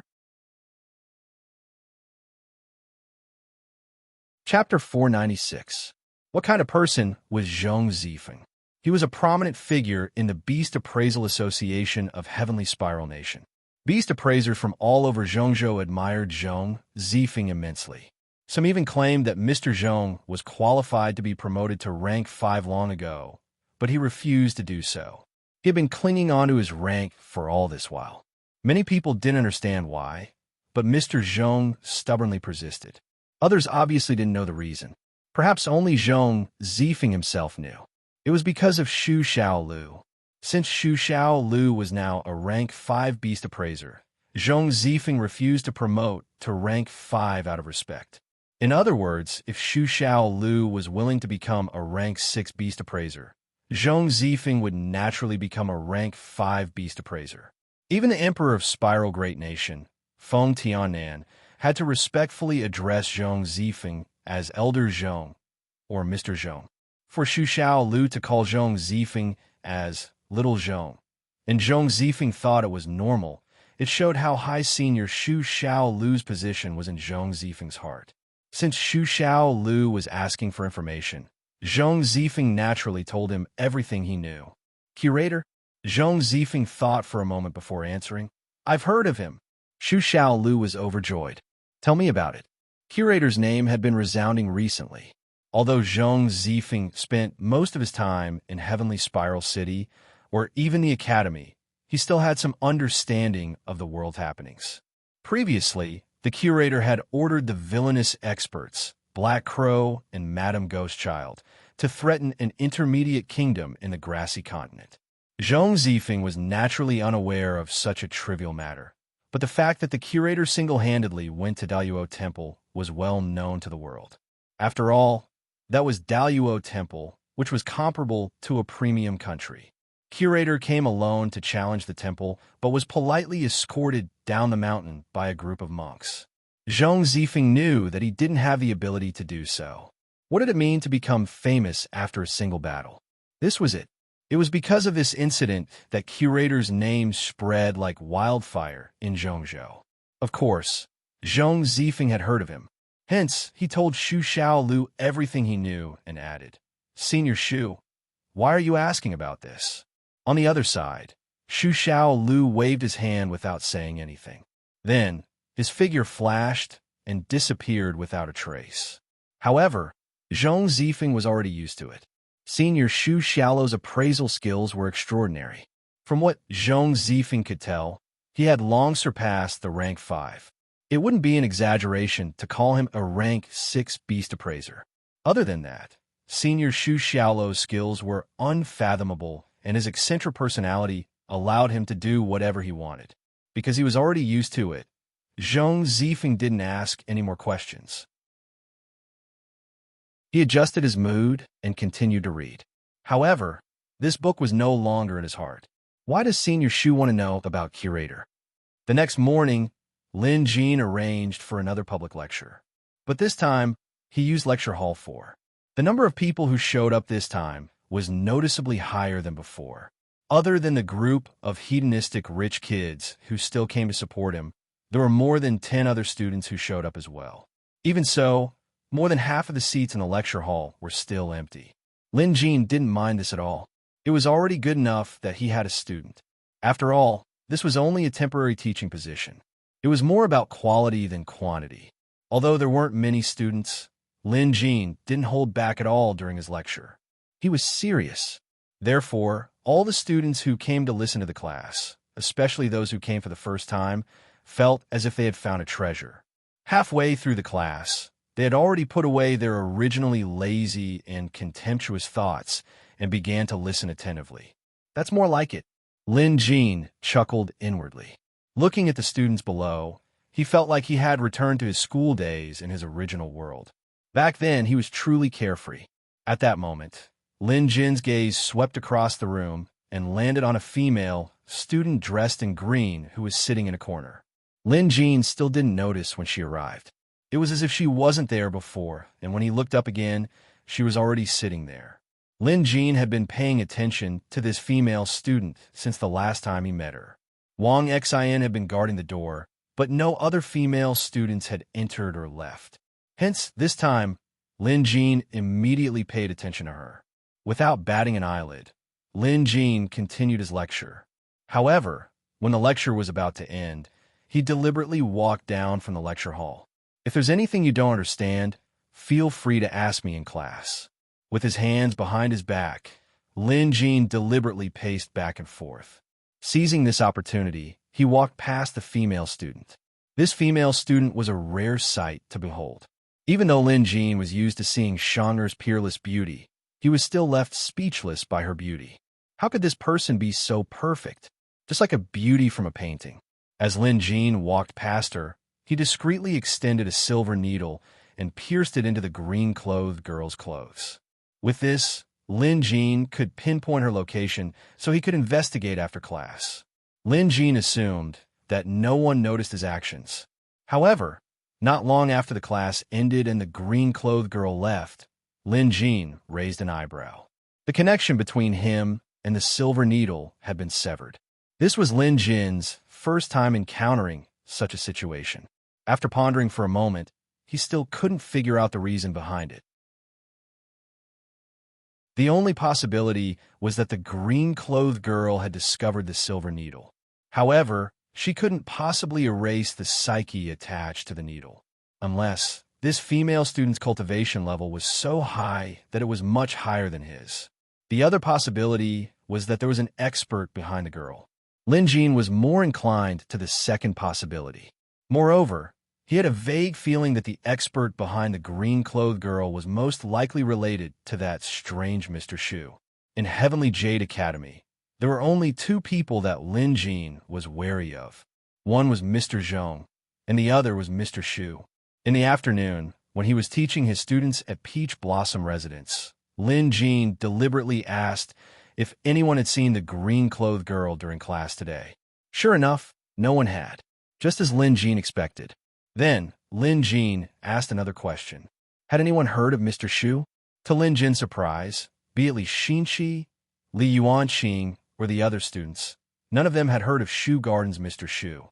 They had no idea that such a person existed in the academy. This time, it was Lin Jin who was surprised. How was it possible that no one had ever heard of a teacher in the academy? But that was the truth. If one or two people didn't know or were lying, it was impossible that no one else had heard of him. Lin Jin even asked Tan Lin, but she had never heard of him either.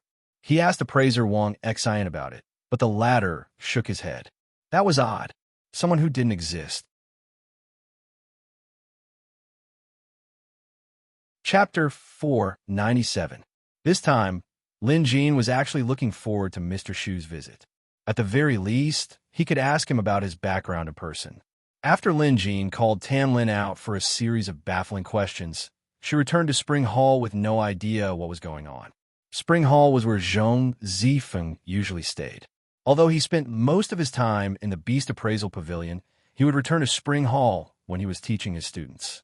Zhong Zifeng had many students under his wing, and they were all the cream of the crop in the academy. There were even some rank 3 teaching assistants among them. It was their honor to be Mr. Zhong's students.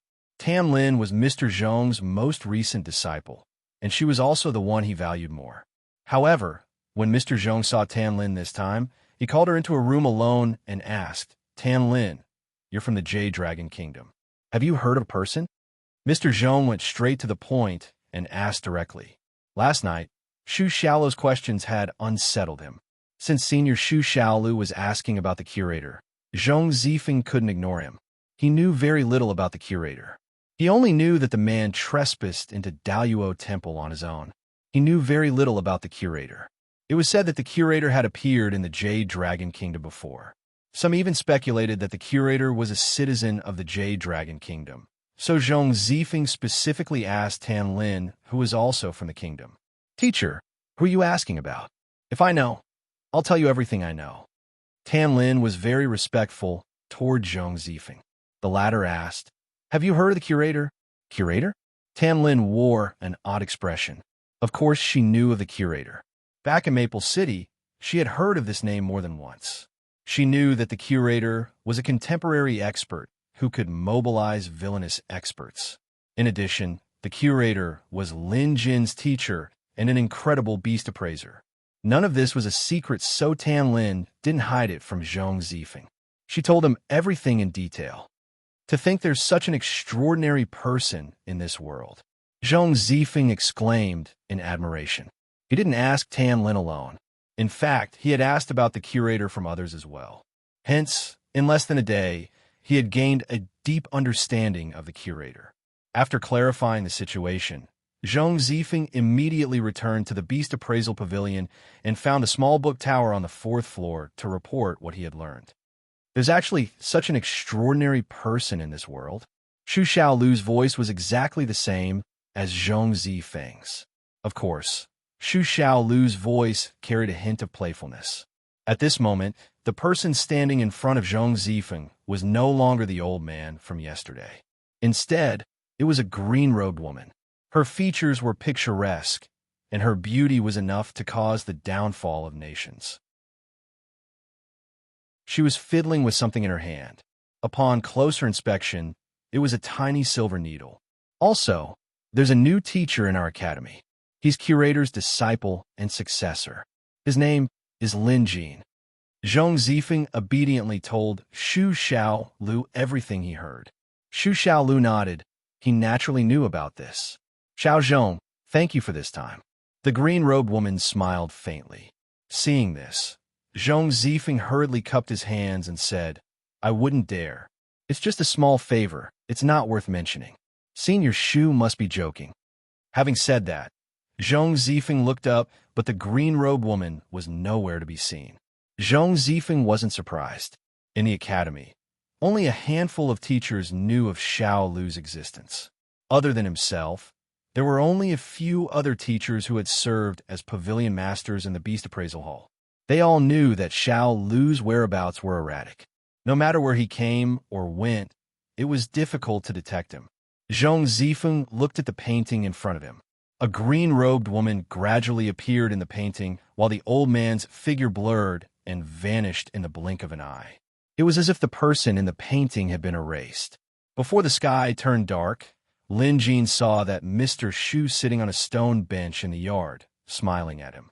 Lin Jin was surprised. This man had come uninvited again, and at this time, his students were still revising in the hall. Lin Jin walked over and smiled awkwardly. Mr. Xu, you're here again? Xiaolu didn't seem embarrassed at all. He nodded and said, Appraiser Lin, please brew another pot of tea. Also, you don't have to call me Mr. Xu. You can just call me Appraiser Xu. Lin Jin had no choice but to use a spell to brew another pot of tea. Soon, Mr. Xu brought up the topic. At first, Lin Jin was too lazy to talk, but before he knew it, he was shocked by Xiaolu's profound knowledge. Then, they began a lively discussion.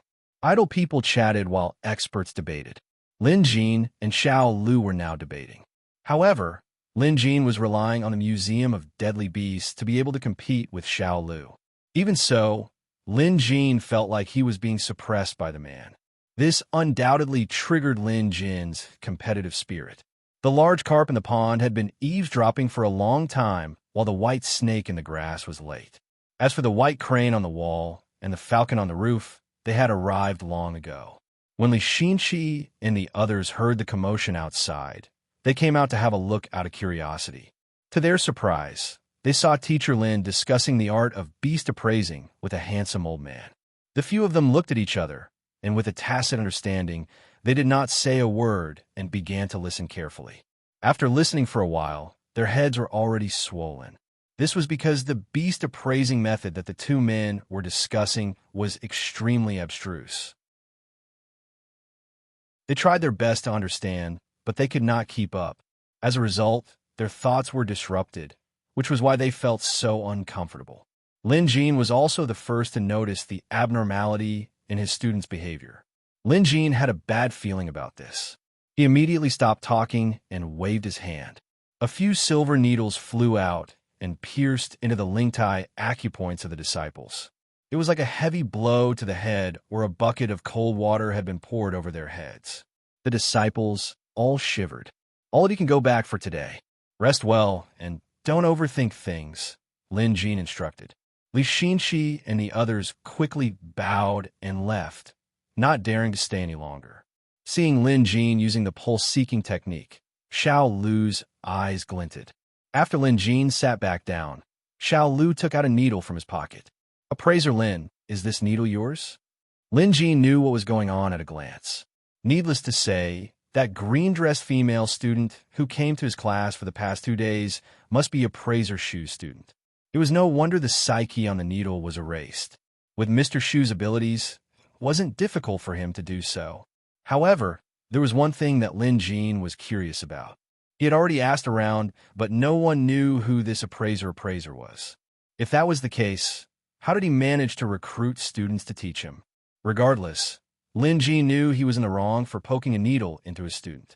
After all, that green-dress girl was only here for class and hadn't done anything wrong. Hence, Lin Jin smiled sheepishly. Xu Xiaolu didn't pursue the matter. Instead, he looked at the needle in his hand and said, "Appraiser Lin, I'll trade this needle manipulation technique with you.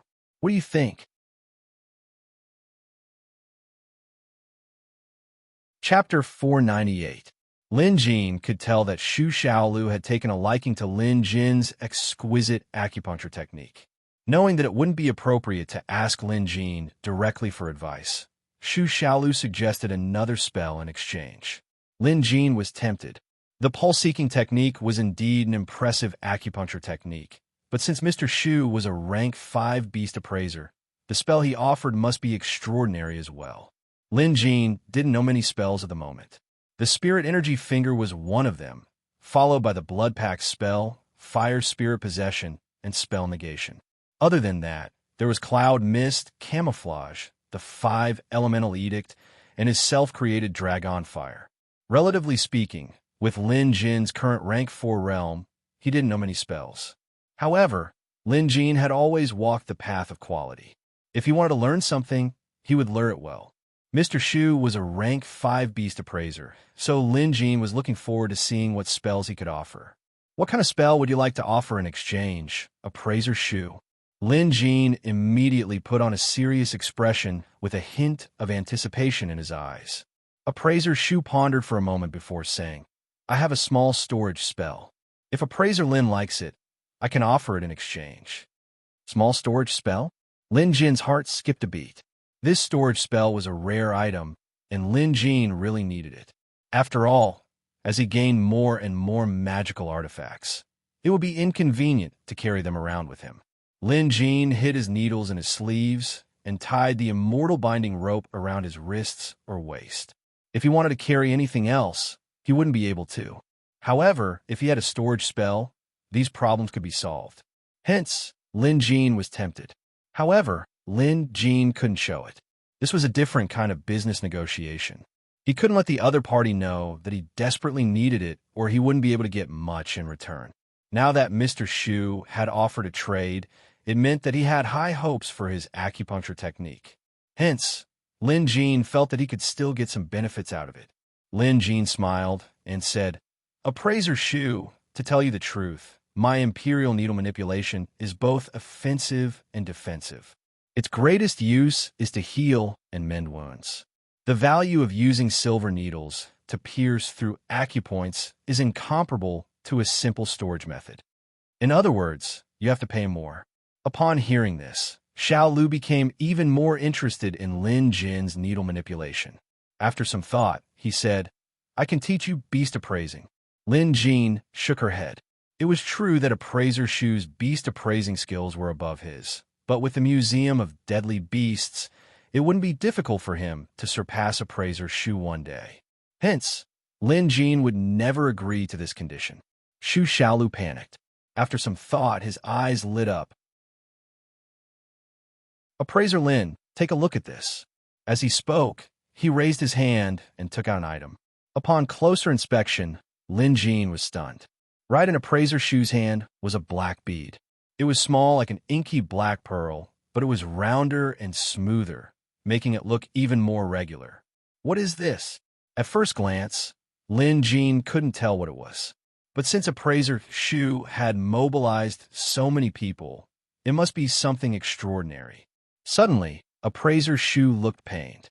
"This is my Cosmos ink. This ink is extremely valuable, and even I don't have much of it." "What does it do?" Lin Jin's curiosity was piqued at this. "Look at this." Appraiser Xu reached out and grabbed Lin Jin's wrist. In the next instant, darkness surged beneath their feet, and they vanished. Lin Jin felt his surroundings change. When he looked again, he was no longer in his peach blossom residence. Instead, he was in a loft. This is? Lin Jean found it familiar. Looking down, he could see the structure of the loft 3 floors below him. Beast Appraisal Pavilion. This was the Beast Appraisal Pavilion. Lin Jean was shocked.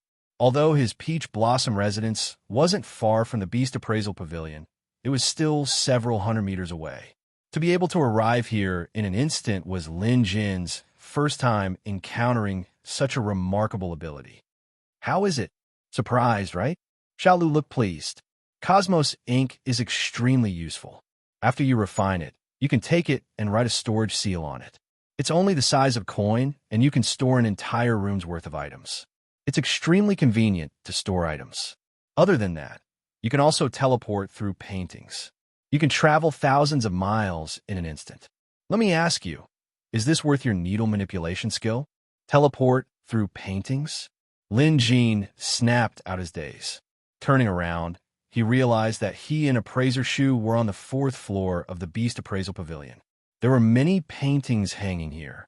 Did this mean that he and Appraiser Shu had teleported here through paintings? Just then, Lin Jean noticed a strange painting hanging on the wall. It looked like a room, but there were also several paintings hanging inside the room. One of them was blank, while the second one was clearly a woman in green. It looked familiar. Just then, Appraiser Shu reached out and grabbed Lin Jin's wrist. With another teleportation, they were back inside Peach Blossom Residence. Just as both of them disappeared, a door on the 2nd floor of the Beast Appraisal Pavilion was pushed open. Zhong Zifeng looked up suspiciously at the 4th floor. Seeing nothing, he could only shake his head and return to the room. Lin Jin had read in an ancient book that cultivators could fly in the sky and travel thousands of miles in the blink of an eye. But to Lin Jin, this seemed like an exaggeration. Now that he had experienced it for himself, he realized that such supernatural powers might really exist in this world. Should he change it? Of course he should. While the pulse-seeking technique was important, it paled in comparison to teleportation. Strictly speaking, Lin Jin had gained the upper hand this time. Next up was the important part. How to use this Cosmos ink. Storage seal. I have a booklet here. Take a look and you'll know how to use it. It's not difficult. Xiao Lu took out a thin booklet from his sleeve and handed it to Lin Jin. As for teleportation using Cosmos ink, that's a little more troublesome. You'll need to use Cosmos ink to draw a painting, condense it day and night, and imbue it into the painting. Only then can you use the painting for teleportation. Having said that, Xiao Lu placed the Cosmos ink on the table. Lin Jin figured that Appraiser Shu must have hidden a painting in Peach Blossom Residence. That was how he managed to teleport here. On second thought, there was indeed a painting hanging on the wall of the study hall. Other than that, there seemed to be a painting in his study as well. As for which one was problematic, Lin Jin didn't care. What mattered most was that he didn't make a loss in this trade. Lin Jin first looked at the storage seal. The booklet was only a few pages long, so he could finish reading it quickly. With Lin Jin's level of comprehension, it wasn't difficult for him to understand this simple spell. In less than 10 minutes, Lin Jin had figured it out. Glancing at Qian Kunmo on the table, he flicked out a silver needle.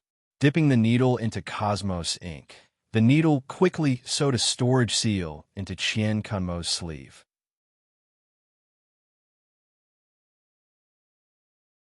Chapter 499. This was a storage seal embroidered using Cosmos ink as the thread. Using a specialized incantation, Lin Jin knew that this storage seal was just as Appraiser Shu had said. It could store an entire room's worth of items. With a sweep of his hand, a stone stool beside him disappeared. With another sweep, it reappeared. Looking at the bit of universe ink, it had shrunk a little.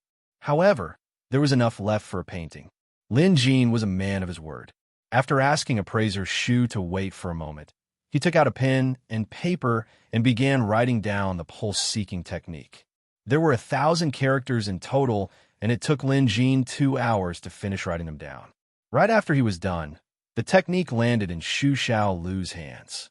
As if he had just received a priceless treasure, Xu Xiao Lu started reading it right away. It was already late at night, So after some thought, Lin Jin asked, "Is appraiser Shu's real name Shu Xiao Lu?" Without looking up, Shu Xiao Lu answered, "You saw it." Lin Jin nodded. He knew the man's name.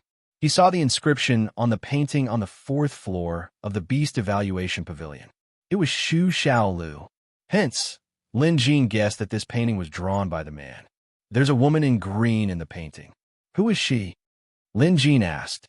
He was just curious because Lin Jin was sure that the woman in green was the female student who came to his public lecture 2 days ago.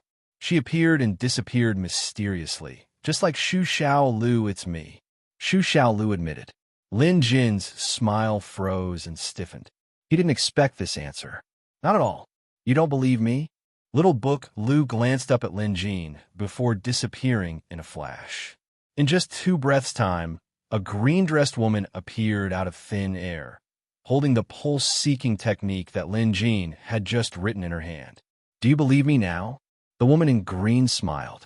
She was indeed devastatingly beautiful, but Lin Jin was in the mood to appreciate her beauty. He felt cold sweat dripping down his back as he wondered what this thing was. It couldn't be a human. Humans did not have this kind of ability. They could change between male and female, old and young, but they were not demonic beasts either. If they were, the Museum of Deadly Beasts would have reacted the moment they touched each other. Lin Jin was extremely curious, but didn't know how to ask. On the other hand, Shu Xiao Lu didn't feel restrained at all. Before this, she still had to pretend to be that old man, but now that she had changed her appearance, she was much more at ease. Or rather, she was the real Shu Xiao Lu now. After some thought, Lin Jin decided to ask her directly. Xiao Shu Lu had no intention of hiding this fact. Her attention was currently focused on the pulse-seeking technique, so she didn't even lift her head as she answered, "Appraiser Lin, your intuition is correct. I am indeed neither a human nor a monster." 500 years ago, when the Academy was building the Beast Appraisal Hall, an expert stayed overnight in the Beast Appraisal Hall and left a painting in the hall. "I am the spirit in the painting." Little Book Lu spoke casually, but his words shocked Lin Jin. The spirit of the painting. This must be a type of spirit monster. Lin Jin had never seen one before. "I can borrow any of the portraits in the painting. However, the first to gain sentience was Green Robe. Hence, my personality is the most suitable for this painting." At this time, Xiao Shu Lu stretched out 3 fingers. "There are 3 portraits in the painting. One of them is the old man you've seen before. The other one is the green-robed woman you see now. The last one is the young master. I can use all 3 of them. For the past 500 years, I've been studying beast appraising when I have nothing better to do. After all, there are many books in the Beast Appraisal Hall, and I've read every single one of them." It was no wonder Shu Xiao Lu's beast appraising skills were so profound. She had been studying beast appraising for 500 years, and her knowledge was truly profound. Lin Jin even found out that Shu Xiao Lu's qualifications as a rank 5 beast appraiser were self-proclaimed by Shu Xiao Lu. However, based on her actual abilities, she had definitely reached this level. Also, Shu Xiao Lu was the one who came up with the name. The inscription on the painting was also something she had written several hundred years ago. This was the first time Lin Jin came into contact with the spirit of the painting, and he was amazed. Who would have thought that a painting could give birth to sentience? This reminded Lin Jin of the unending nature landscape. That painting contained many sentient consciousnesses, forming a world of its own. It was the place where Du Li, the immortal, had taken refuge. Back then, Lin Jin didn't thoroughly explore the unending nature river painting. Perhaps an art spirit was born in the painting. For the next few days, Lin Jin went by his usual routine in the academy. His days were surprisingly organized. Aside from teaching, Shu Xiao Lu would come over to chat with him daily. They were either comparing beast appraising skills or exchanging cultivation insights. According to Shu Xiao Lu and Lin Jin, they were now considered friends. Shu Xiao Lu told Lin Jin that Lin Jin was truly a friend. Lin Jin asked, "Does no one in this academy know of your existence?" Shu Xiao Lu shook her head. She told Lin Jin that for the past 500 years, She knew all the previous masters of the Beast Appraisal Hall. However, they all treated her as an expert and treated her with respect. They weren't as comfortable as when they were together with Lin Jin. This was mainly because in Xu Xiao Lu's eyes, the knowledge and skills of others weren't worth mentioning. Many of the masters were considered her students. The consequence of being overly respectful was a sense of distance. Of course, most people didn't know of Xu Xiao Lu's existence. It was no wonder that no one had heard of this teacher after Lin Jin asked around. Besides, Lin Jin was also observing her. Although Xu Xiao Lu had been around for more than 500 years, she didn't have a complicated personality. When she appeared as an elderly, her appearance gave off an intimidating aura. But in reality, Xu Xiao Lu was a straightforward person who wouldn't hide anything. However, this didn't mean that she wasn't experienced in society, nor did it mean that she didn't know how treacherous people could be. On this day, after Lin Jin sent his students away, he started arguing with Xu Xiao Lu again. This time, they were arguing about the monster's cultivation method. Both of them had differing viewpoints on certain concepts. Hence, what started out as a normal debate gradually turned into a heated argument. Just then, something unexpected happened. Xu Xiao Lu sensed something and immediately stopped talking. She looked up at the sky with a cold expression. Before they knew it, they couldn't see the starry sky anymore. All they could see was darkness, as if a dark cloud was looming over them. It was hard to see any light in their surroundings. Even the few candles in Peach Blossom Residence seemed to have dimmed significantly. The world has changed. Someone has cast a cosmic spell. With Xu Xiao Lu's sharp senses, Lin Jin noticed that something was wrong. He looked around and mused, "This is similar to my nebula barrier." However, this was Heavenly Jade Academy. The sudden change made him cautious. He got up and kept his guard up, but when he turned around, he couldn't see Xu Xiao Lu anymore. Not only could he not see Xu Xiao Lu, but his surroundings had also been plunged into darkness. In an instant, Lin Jin was shrouded in darkness. He couldn't even hear the sound of the wind. Everything was silent. Lin Jin knew something must have gone wrong.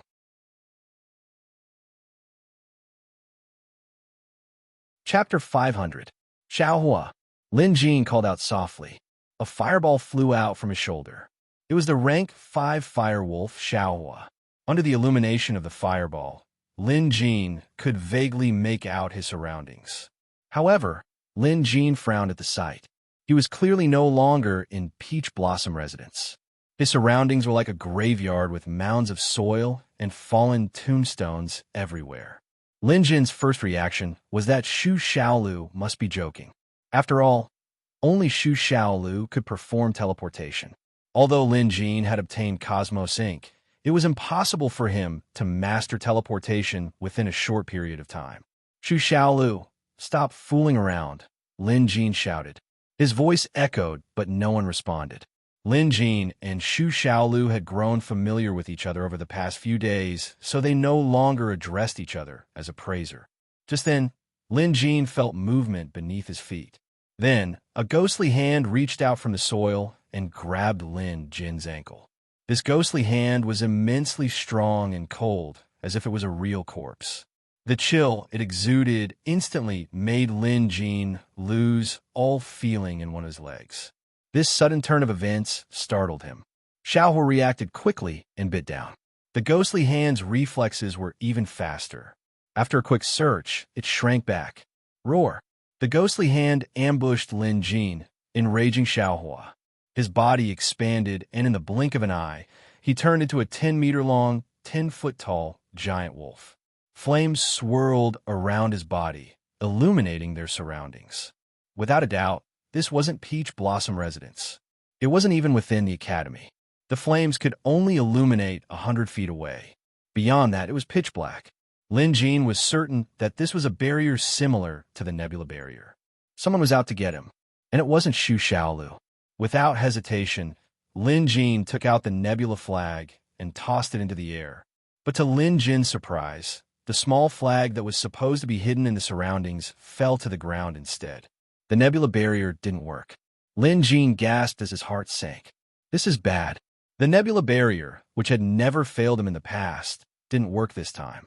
Lin Jin could sense that the surrounding dark energy was suppressing his spell.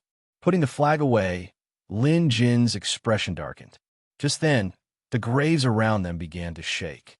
Then, foul-smelling ghosts with disemboweled stomachs crawled out and pounced at Lin Jin. However, before they could get close, Xiaohua spat out a mouthful of flames and burned them to a crisp. Almost at the same time, ghostly howls came from the surroundings. The sound was ear-piercing and disturbing. Lin Jin hurriedly covered his ears with both hands, but the sound still managed to seep into his ears. In the end, he had no choice but to insert a silver needle into his acupoints to seal his sense of hearing. Only then did he stop the unbearable noise. Lin Jin was now certain that someone was out to get him. His mind was racing as he realized that his biggest enemy was undoubtedly the Demonic Appraisal Association. When Lin Jin killed 2 core members of the Demonic Appraisal Association, he knew that they would seek revenge. But to think that they would dare do it in Heavenly Jade Academy. However, if the members of the Demonic Appraisal Association somehow managed to teleport him somewhere else, the situation would be different.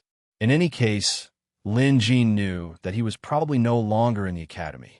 The barrier that trapped him was rather difficult to deal with. He was unable to use the nebula barrier here. If this continued, there would continue to be various kinds of attacks, and it would definitely be impossible to guard against them. To be honest, if his methods were not high enough, he might not even be able to withstand the first round. Don't look at how those ghosts were burned clean by Xiaohua.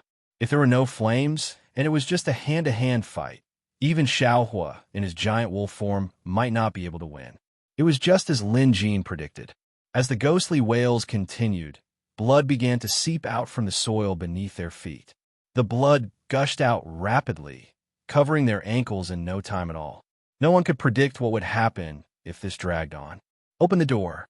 Lin Jin had no choice but to open the visitation hall's door and borrow the museum's power to defend against this barrier. The moment the door behind Lin Jin opened, everything around him began to crumble.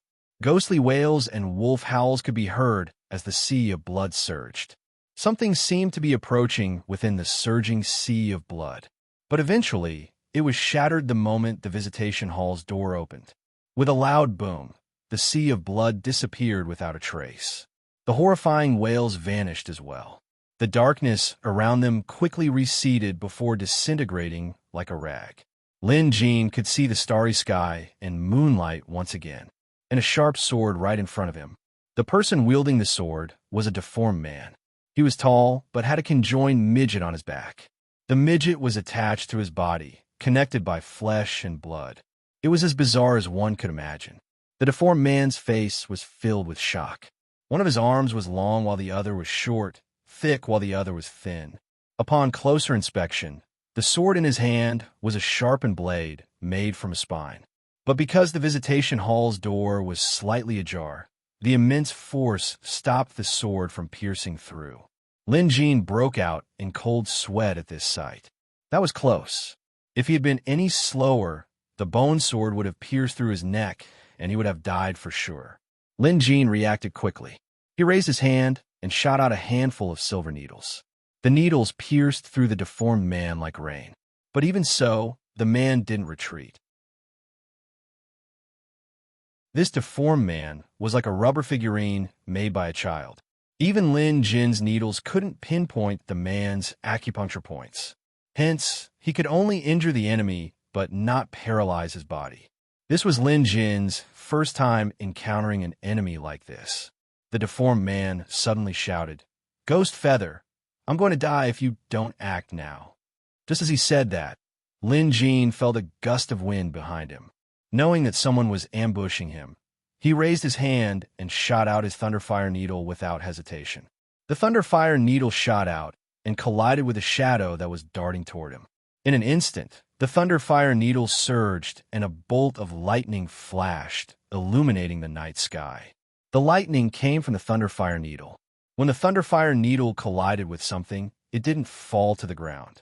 Instead, it hovered in the air while an arrow landed not far away. The arrow was broken, but it was still ablaze. Evidently, the arrow that ambushed Lin Jin was this arrow that came out of nowhere. If Lin Jin's reaction had been a little slower, or if he didn't have a magical weapon like the Thunderfire Needle, he would have most likely been hit by the arrow. It was another life-or-death situation. In just a short period of time, Lin Jin was surrounded by perils. He couldn't care less now. He invoked a spell, opened his mouth, and spat out the Dragon Fire spell. The area in front of him was instantly turned into a sea of fire. The deformed man was immediately engulfed in flames as he screamed in agony. On the other side, Xiaohua had already pounced forward to kill the person who ambushed him. As it was a rank 5 fire wolf, it didn't take long for Xiaohua to return. When Xiaohua returned, he was holding a charred corpse in his mouth. Clearly, Xiaohua had bitten the person to death. Judging by the charred corpse, this person was also a deformed freak with an extremely uncoordinated body structure. But no matter who it was, they had all died under Xiaohua's sharp teeth. Within the sea of dragon fire, blood suddenly gushed out of the deformed man's body, extinguishing the dragon fire. Although the deformed man was severely injured, he wasn't dead yet. Lin Jin frowned. His dragon fire couldn't be extinguished so easily. The man's blood was a little strange.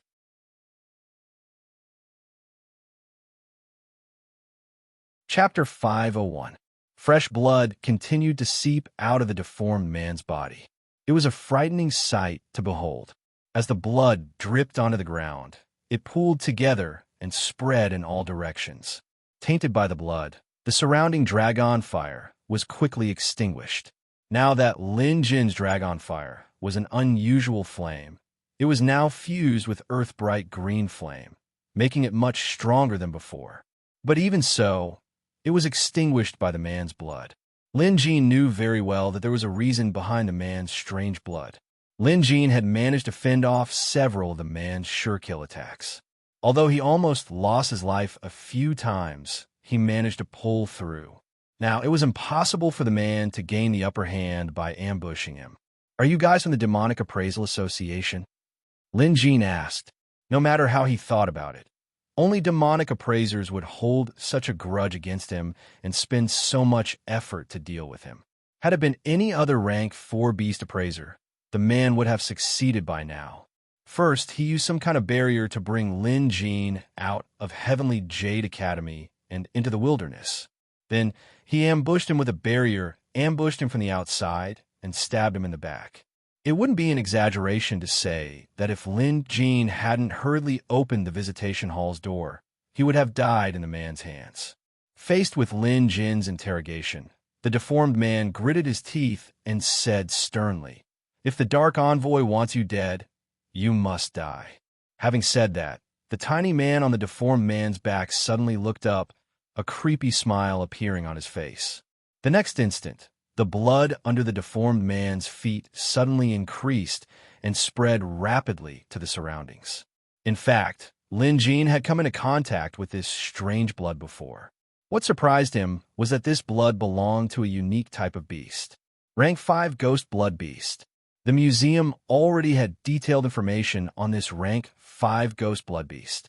It wouldn't be an exaggeration to say that this Ghost Blood Beast was extremely powerful. Just like Gumingzhong's ink monster, it was a beast that didn't have a specific form. Its form was blood. Otherwise, it wouldn't have been called that. The most terrifying thing about this ghost blood was that it could devour everything. Moreover, it had the same characteristics as the ink monster. It could change its shape. Sometimes it was like flowing water, and sometimes it could be as hard as metal. It was indeed powerful, but the more powerful a rare beast was, the more obvious its weakness would be. Others might not know how to deal with such a creature, but Lin Jin was a rank 4 beast appraiser, and he had the Museum of Deadly Beasts to aid him. Figuring out the creature's weakness was a piece of cake for him. Rank 5 ghost blood beasts were indeed powerful, but their weakness was that they were difficult to control. It was almost impossible for ordinary people to form a blood contract with them unless they used a special blood contract method, the perfect blood pact. Other than that, it was very difficult to succeed.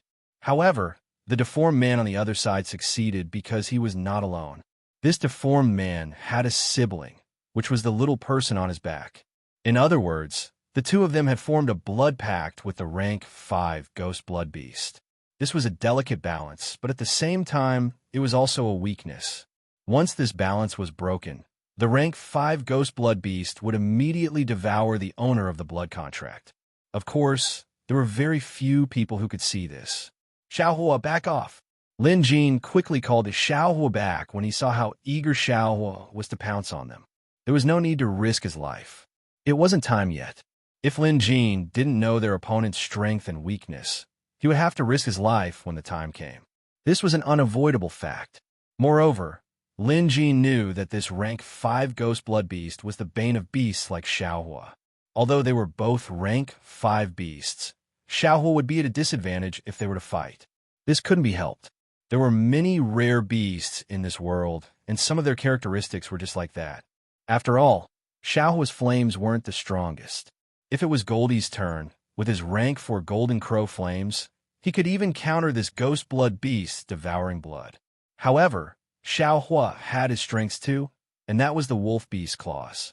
Combined with his flames, there was basically nothing that could stop his ferocious attacks. More and more blood gathered around them. If nothing went wrong, when the amount of blood reached a certain amount, it would only need to cover the sky and earth, and it would be enough to cause terrifying damage.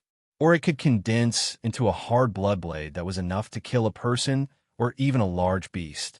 Lin Jin's finger twitched slightly. The Thunderfire Needle was already hidden on the ground nearby, waiting for an opportunity to strike. This was Lin Jin's ultimate weapon. In terms of surprise and lethality, the Thunderfire Needle was currently the most powerful weapon Lin Jin had. After all, it was personally crafted by Lin Jin, augmented by flames and divine lightning. It was absolutely indestructible. Lin Jin was waiting for an opportunity. He was waiting for the moment the deformed man attacked. Only then would the blood stop gushing out of the deformed man's body. This was also the moment when the deformed man's defense was at its weakest. Lin Jin had some guesses about this deformed man's background. There is no doubt that he was from the Demonic Appraisal Association. As mentioned earlier, he was sent by Black Messenger. Black Messenger was a high-ranking member of the Demonic Appraisal Association. Lin Jin knew this from Chu Qi. The deformed man's appearance reminded Lin Jin of the Blood Demon twins that Black Crow had mentioned before. They were currently ranked 2nd and 3rd on the Villainous Experts ranking. Back then, Black Crow had mentioned that the twins were conjoined deformed twins. One was the elder brother, while the other was the younger brother. They were extremely skilled, and it seemed like this deformed man before Lin Jin was one of them. The blood was still spreading. Suddenly, the tiny person on the deformed man's back reached out a deformed hand and formed a seal. Blood swords. In the blink of an eye, the blood on the ground quickly solidified into thousands of swords. Below, the deformed man formed a seal as well. Steel and iron. The thousands of blood swords instantly turned as hard as iron. Brilliant! Although they were enemies, Lin Jin couldn't help but give them a thumbs up. Not only did these deformed brothers share the power of their blood contract, but they could also cast 2 different spells at the same time. This was something no average person could compare to. At the same time, Lin Jin formed a seal, and the Thunderfire Needle shot out at an even faster speed. In terms of speed, nothing could compare to the Thunderfire Needle. In an instant, the Thunderfire Needle pierced through the deformed man's head. The latter's neck was thrown backward by the tremendous impact, as if his spine had been broken. However, the strange thing was the Thunderfire Needle couldn't go any further after piercing halfway. Yet, the deformed man didn't die. Trying to kill me? It won't be that easy. The deformed man's head was facing Lin Jin with the Thunderfire Needle in his forehead. He wore a frightening smile on his face. The nickname of the Blood Demon twins was truly fitting. Just by looking at them, they were no different from ghosts. Our blood has long been fused with the Blood Fiends. If the Blood Fiends can be as hard as iron, then so can we. A mere needle can forget about piercing through us. The deformed brother on his back sneered and said in a mocking tone, Meanwhile, Lin Jin was hiding behind Xiaohua, avoiding the blood swords. Xiaohua had an yin-yang dharma body, so these blood swords could only deal limited damage to him. Lin Jin didn't mind the other party's sarcasm. Instead, his lips moved slightly as he muttered explode. In an instant, lightning crackled on the thunderfire needle and flames surged. Before the deformed man could react, his head was blown to smithereens. Blood and flesh splattered everywhere. One of the deformed brothers had been killed by Lin Jin.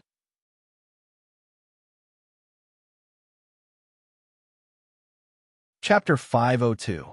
In a museum of deadly beasts. The rank 5 ghost blood beast was highly rated.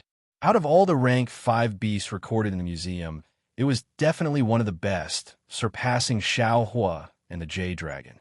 It was ridiculously powerful in all aspects, and it even possessed near-immortal vitality and supernatural powers.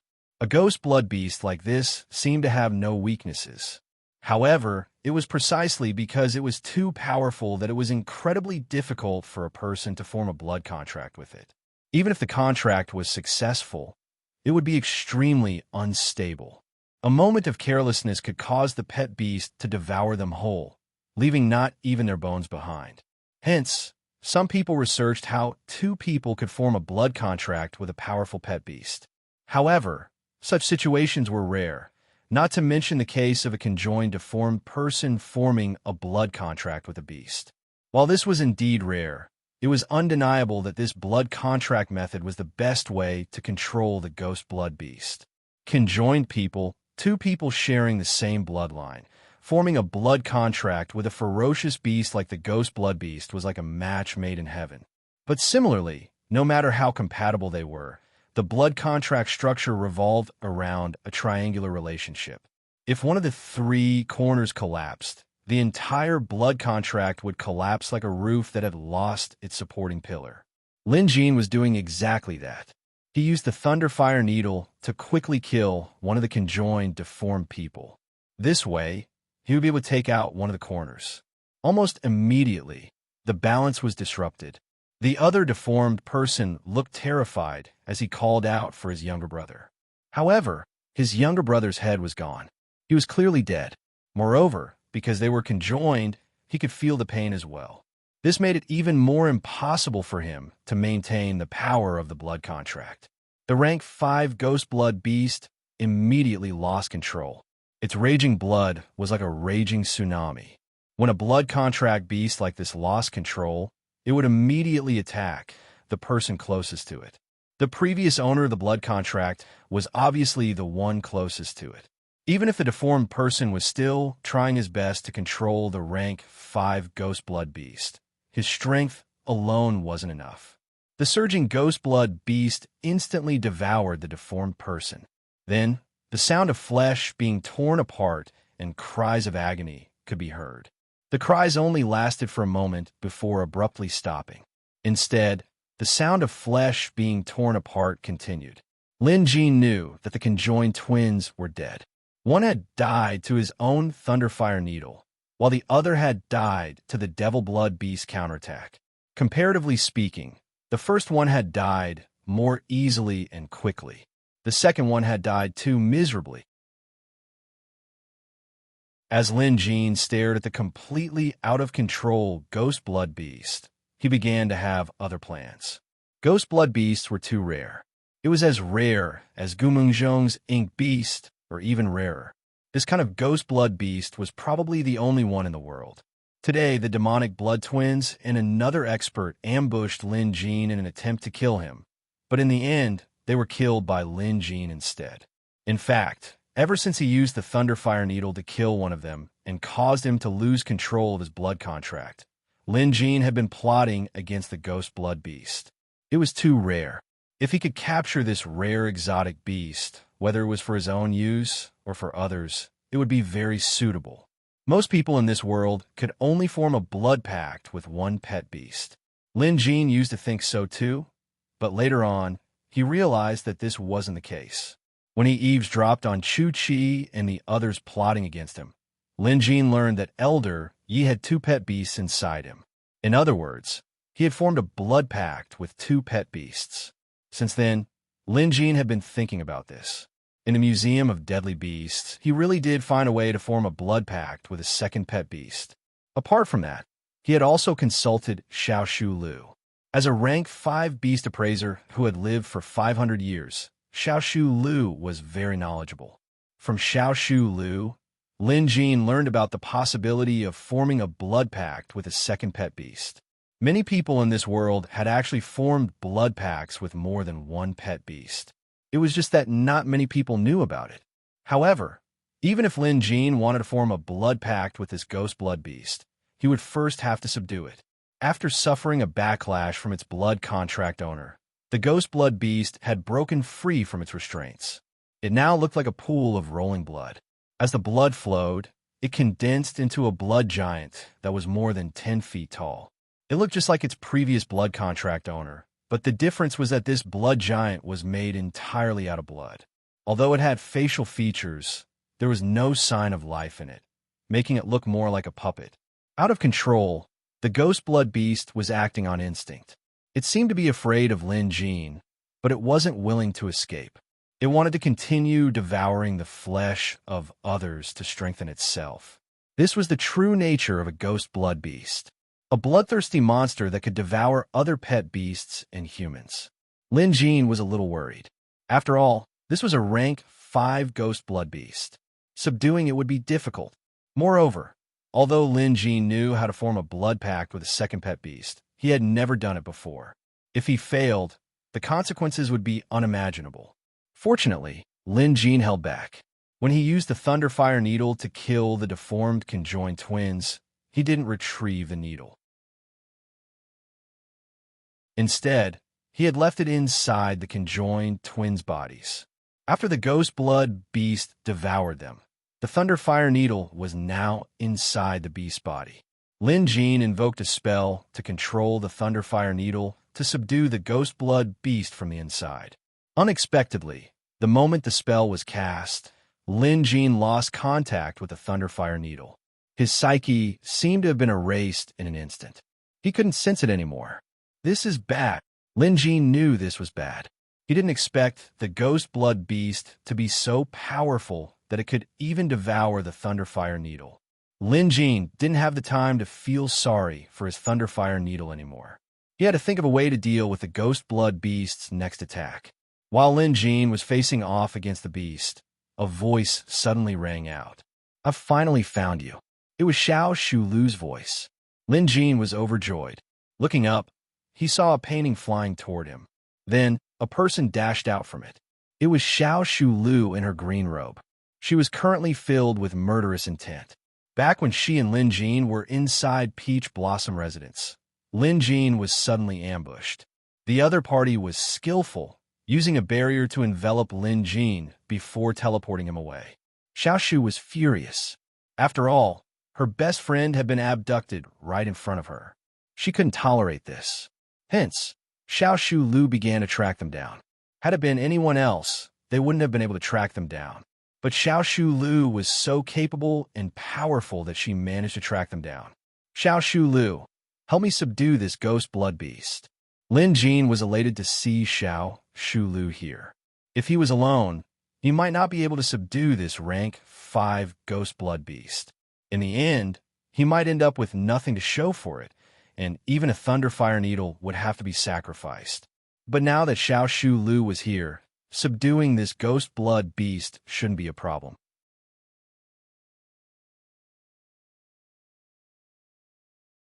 Chapter 503.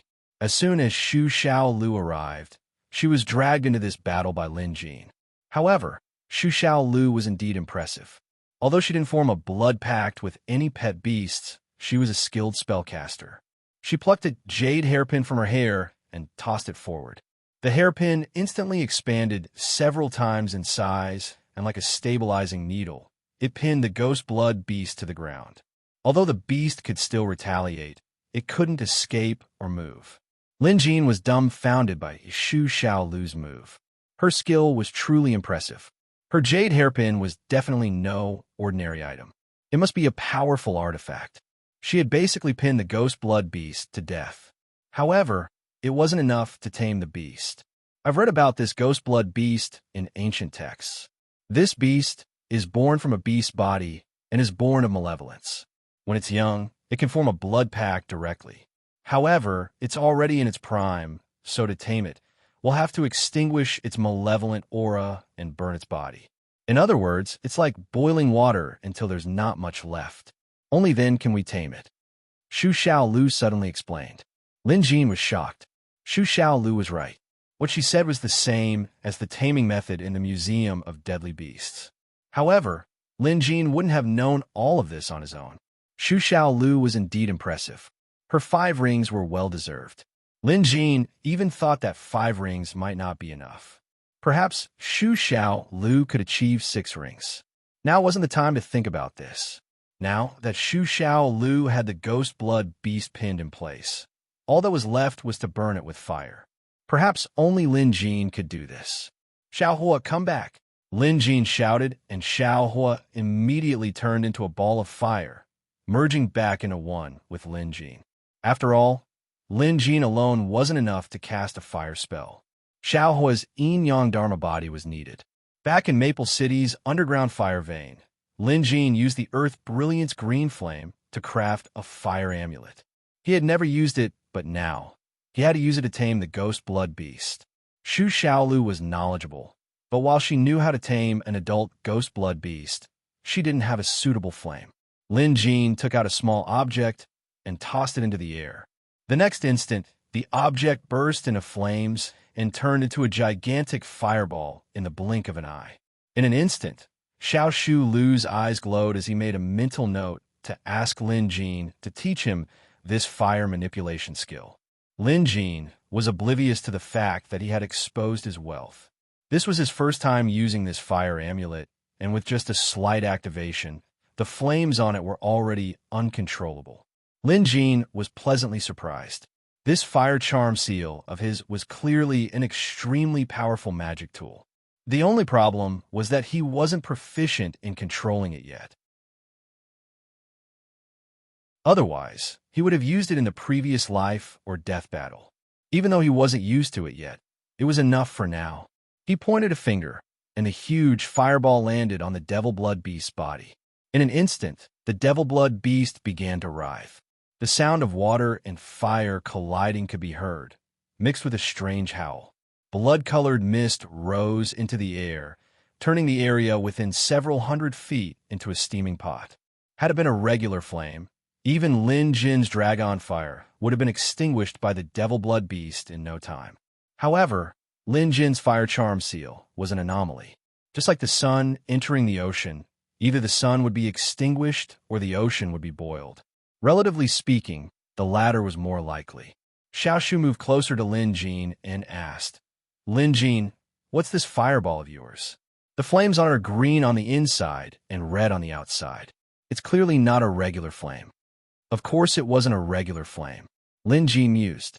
This fire charm seal was a combination of dragon fire, phoenix fire, and earth-bright green flame. How could it be a regular flame?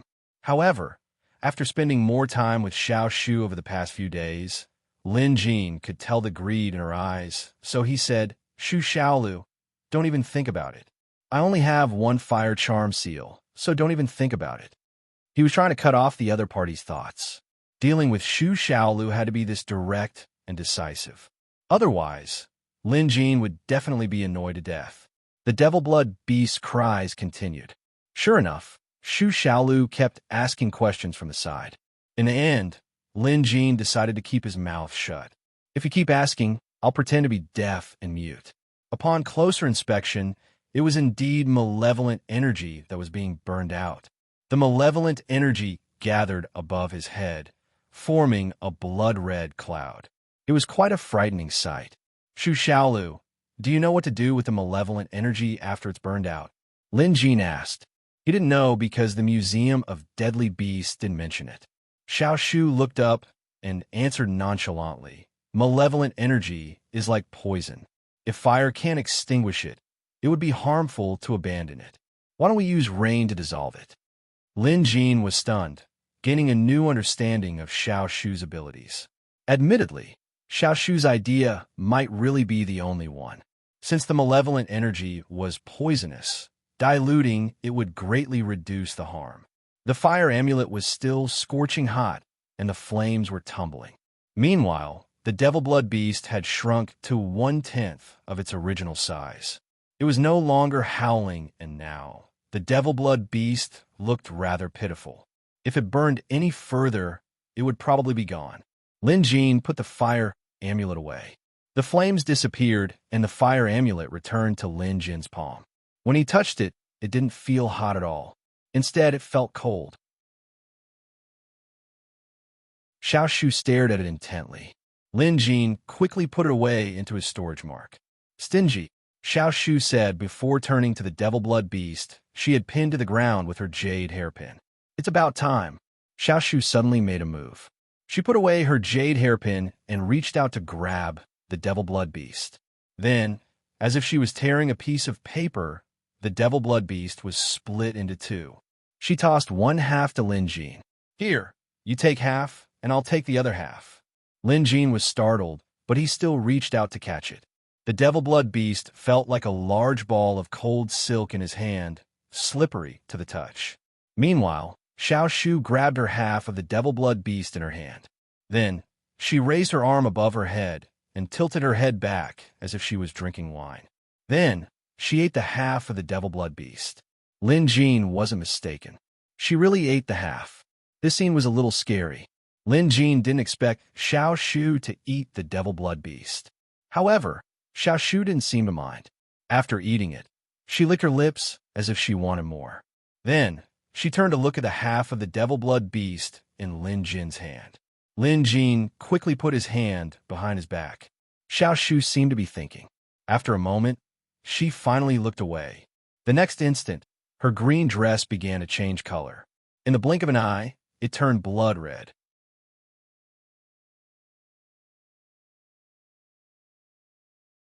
Chapter 504. Lin Jin was certain that something had happened to Xu Xiaolu. Her dress had turned from green to red, but this was only a superficial change. There must be more to it than that. However, Lin Jin didn't know, and he didn't ask. What is this place? Lin Jin looked around. He was clearly in the wilderness. Everything within 100 feet of him had been scorched by the flames, so he couldn't tell much apart. However, he could still see the valley and forest in the distance. 30 miles away from Merak City. I don't know the exact location, but when you were enveloped by a bloody light, you disappeared instantly. I knew someone must have cast a spell to teleport you out. I found this in Peach Blossom Residence. Xu Xiaolu took out a small jar. The jar was the size of a palm and looked unassuming. The lid had been broken open, and there was a trace of red inside. Lin Jin knew what Xu Xiaolu meant. The small jar was not something from the Peach Blossom House, but it had appeared in the Peach Blossom House at some unknown time. Moreover, when he was attacked, the first thing he did was to be teleported out by the jar and fall into a certain spirit formation. If he hadn't opened the door to the visitation hall, he would have been killed inside. Now, it seemed like the barrier was set up by the demonic blood twins, so the jar must be filled with blood. However, this jar couldn't have been placed in Peach Blossom Residence by the demonic blood twins. There was no way they could have entered. That was the Heavenly Jade Academy. Don't look at the beautiful scenery of a sunny day. In fact, there were a lot of spirit arrays, and experts were as common as clouds. It was impossible for outsiders, especially those evil experts, to go in and out without being noticed. There was a mole. Lin Jin reacted quickly. This wasn't a wild guess, but a well-founded one. Firstly, his earlier assumption was that outsiders couldn't have entered. Secondly, Lin Jin learned from Chu Qi that there were members of the Demonic Appraisal Association in Appraiser Skyjade. So, it was possible that there were some in the academy as well. It seemed like this assassination plot against him had been set up long ago, and the culprit was impressive enough to strike without any warning. If Lin Jin didn't have a hidden trump card, he might have failed miserably. Next, Lin Jin and Xiao Shu Lu discovered some blood-stained skulls in the surroundings, forming a formation from all directions. This once again confirmed Lin Jin's suspicions that this was a premeditated and planned assassination. From the looks of it, the mastermind behind this wanted to put him to death. This made Lin Jin tense up. This was undoubtedly the Demonic Appraisal Association's revenge. Even if they failed this time, they would never give up. There would be a second and third attempt. Lin Jin had overestimated himself. The near-death experience told Lin Jin that he wasn't strong enough. Far from it. He could foresee that the Demonic Appraisal Association's next revenge would be even more ferocious, each wave stronger than the last. Lin Fan had been thinking about forming a blood contract with a second beast for a long time. Now that he had obtained a ghost blood beast, he might as well take care of this matter. The ghost blood beast was no small creature. Among all the beasts Lin Jin had encountered, it was of the highest rank and possessed many supernatural abilities. Some of them were so powerful that even Lin Jin coveted them. Hence, choosing the ghost blood beast as his second pet beast was a surefire deal. After all, Lin Jin couldn't find another pet beast that could surpass the ghost blood beast value at the moment. Even Goldie, a beast with the Golden Crow's bloodline, couldn't compare to the ghost blood beast in terms of practicality and ability to strengthen its master. The only problem was the method to form a blood contract with a second pet beast. In this world, very few people knew how to form a blood contract with two beasts. Most people still believe that each person could only form a blood contract with one pet beast. Other than that, no matter which method Lin Jin was using, all of them had their flaws. Either that, or they carried huge risks and side effects. A perfect blood contract method didn't exist. However, that was for others. Lin Jin had a museum of deadly beasts. Previously, he had been collecting rare beasts in the Academy's Beast Appraisal Hall and once again triggered the museum's reward. This time, the reward was a method to form a blood contract with two beasts. It wasn't an incomplete or flawed one, but a truly perfect blood pact law. With a method and a pet beast, there was no need to wait any longer. Fortunately, they were outside the Academy. If they were inside, Lin Jin would have to consider not causing too much of a commotion. But now, he didn't have to worry so much. Xu Xiaolu guard me. Lin Jin was familiar with Xu Xiaolu, so he knew her temperament. She was the type to say whatever she wanted without beating around the bush. Hence, Lin Jin got straight to the point. Having said that, Lin Jin took a deep breath and pricked his fingertip with a silver needle. He silently activated his perfect blood contract, and a drop of crimson blood was forced out. Steam rose from the drop of blood before a ball of flame appeared, and the drop of blood began to burn. Lin Jin's eyes widened in shock. Lin Jin was shocked. Xu Xiaolu noticed something, and after a closer look, she blurted out, "Lin Jin, are you planning to form a blood contract with a second pet beast?" With Xu Xiaolu's expertise in beast appraising, it wasn't difficult for her to notice this.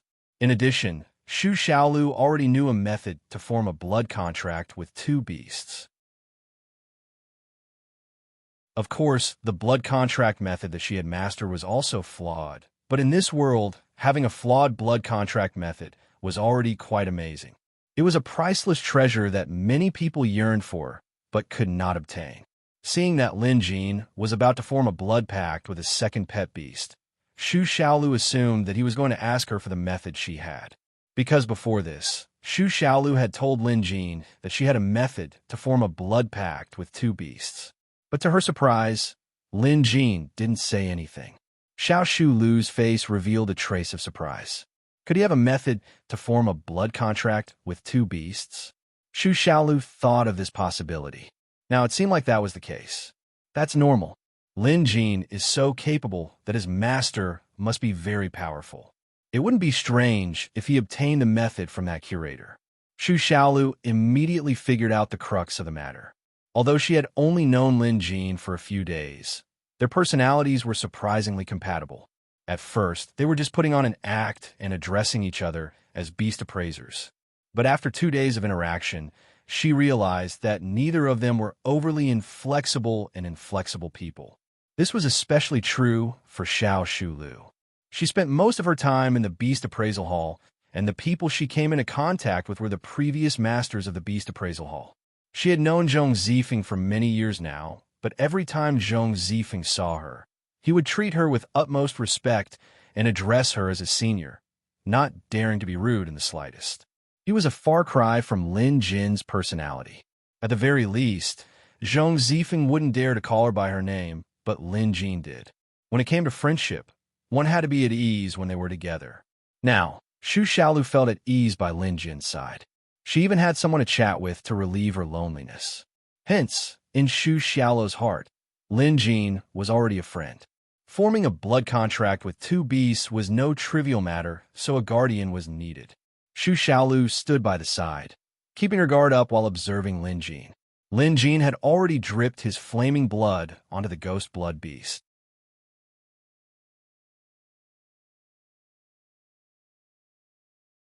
Chapter 505.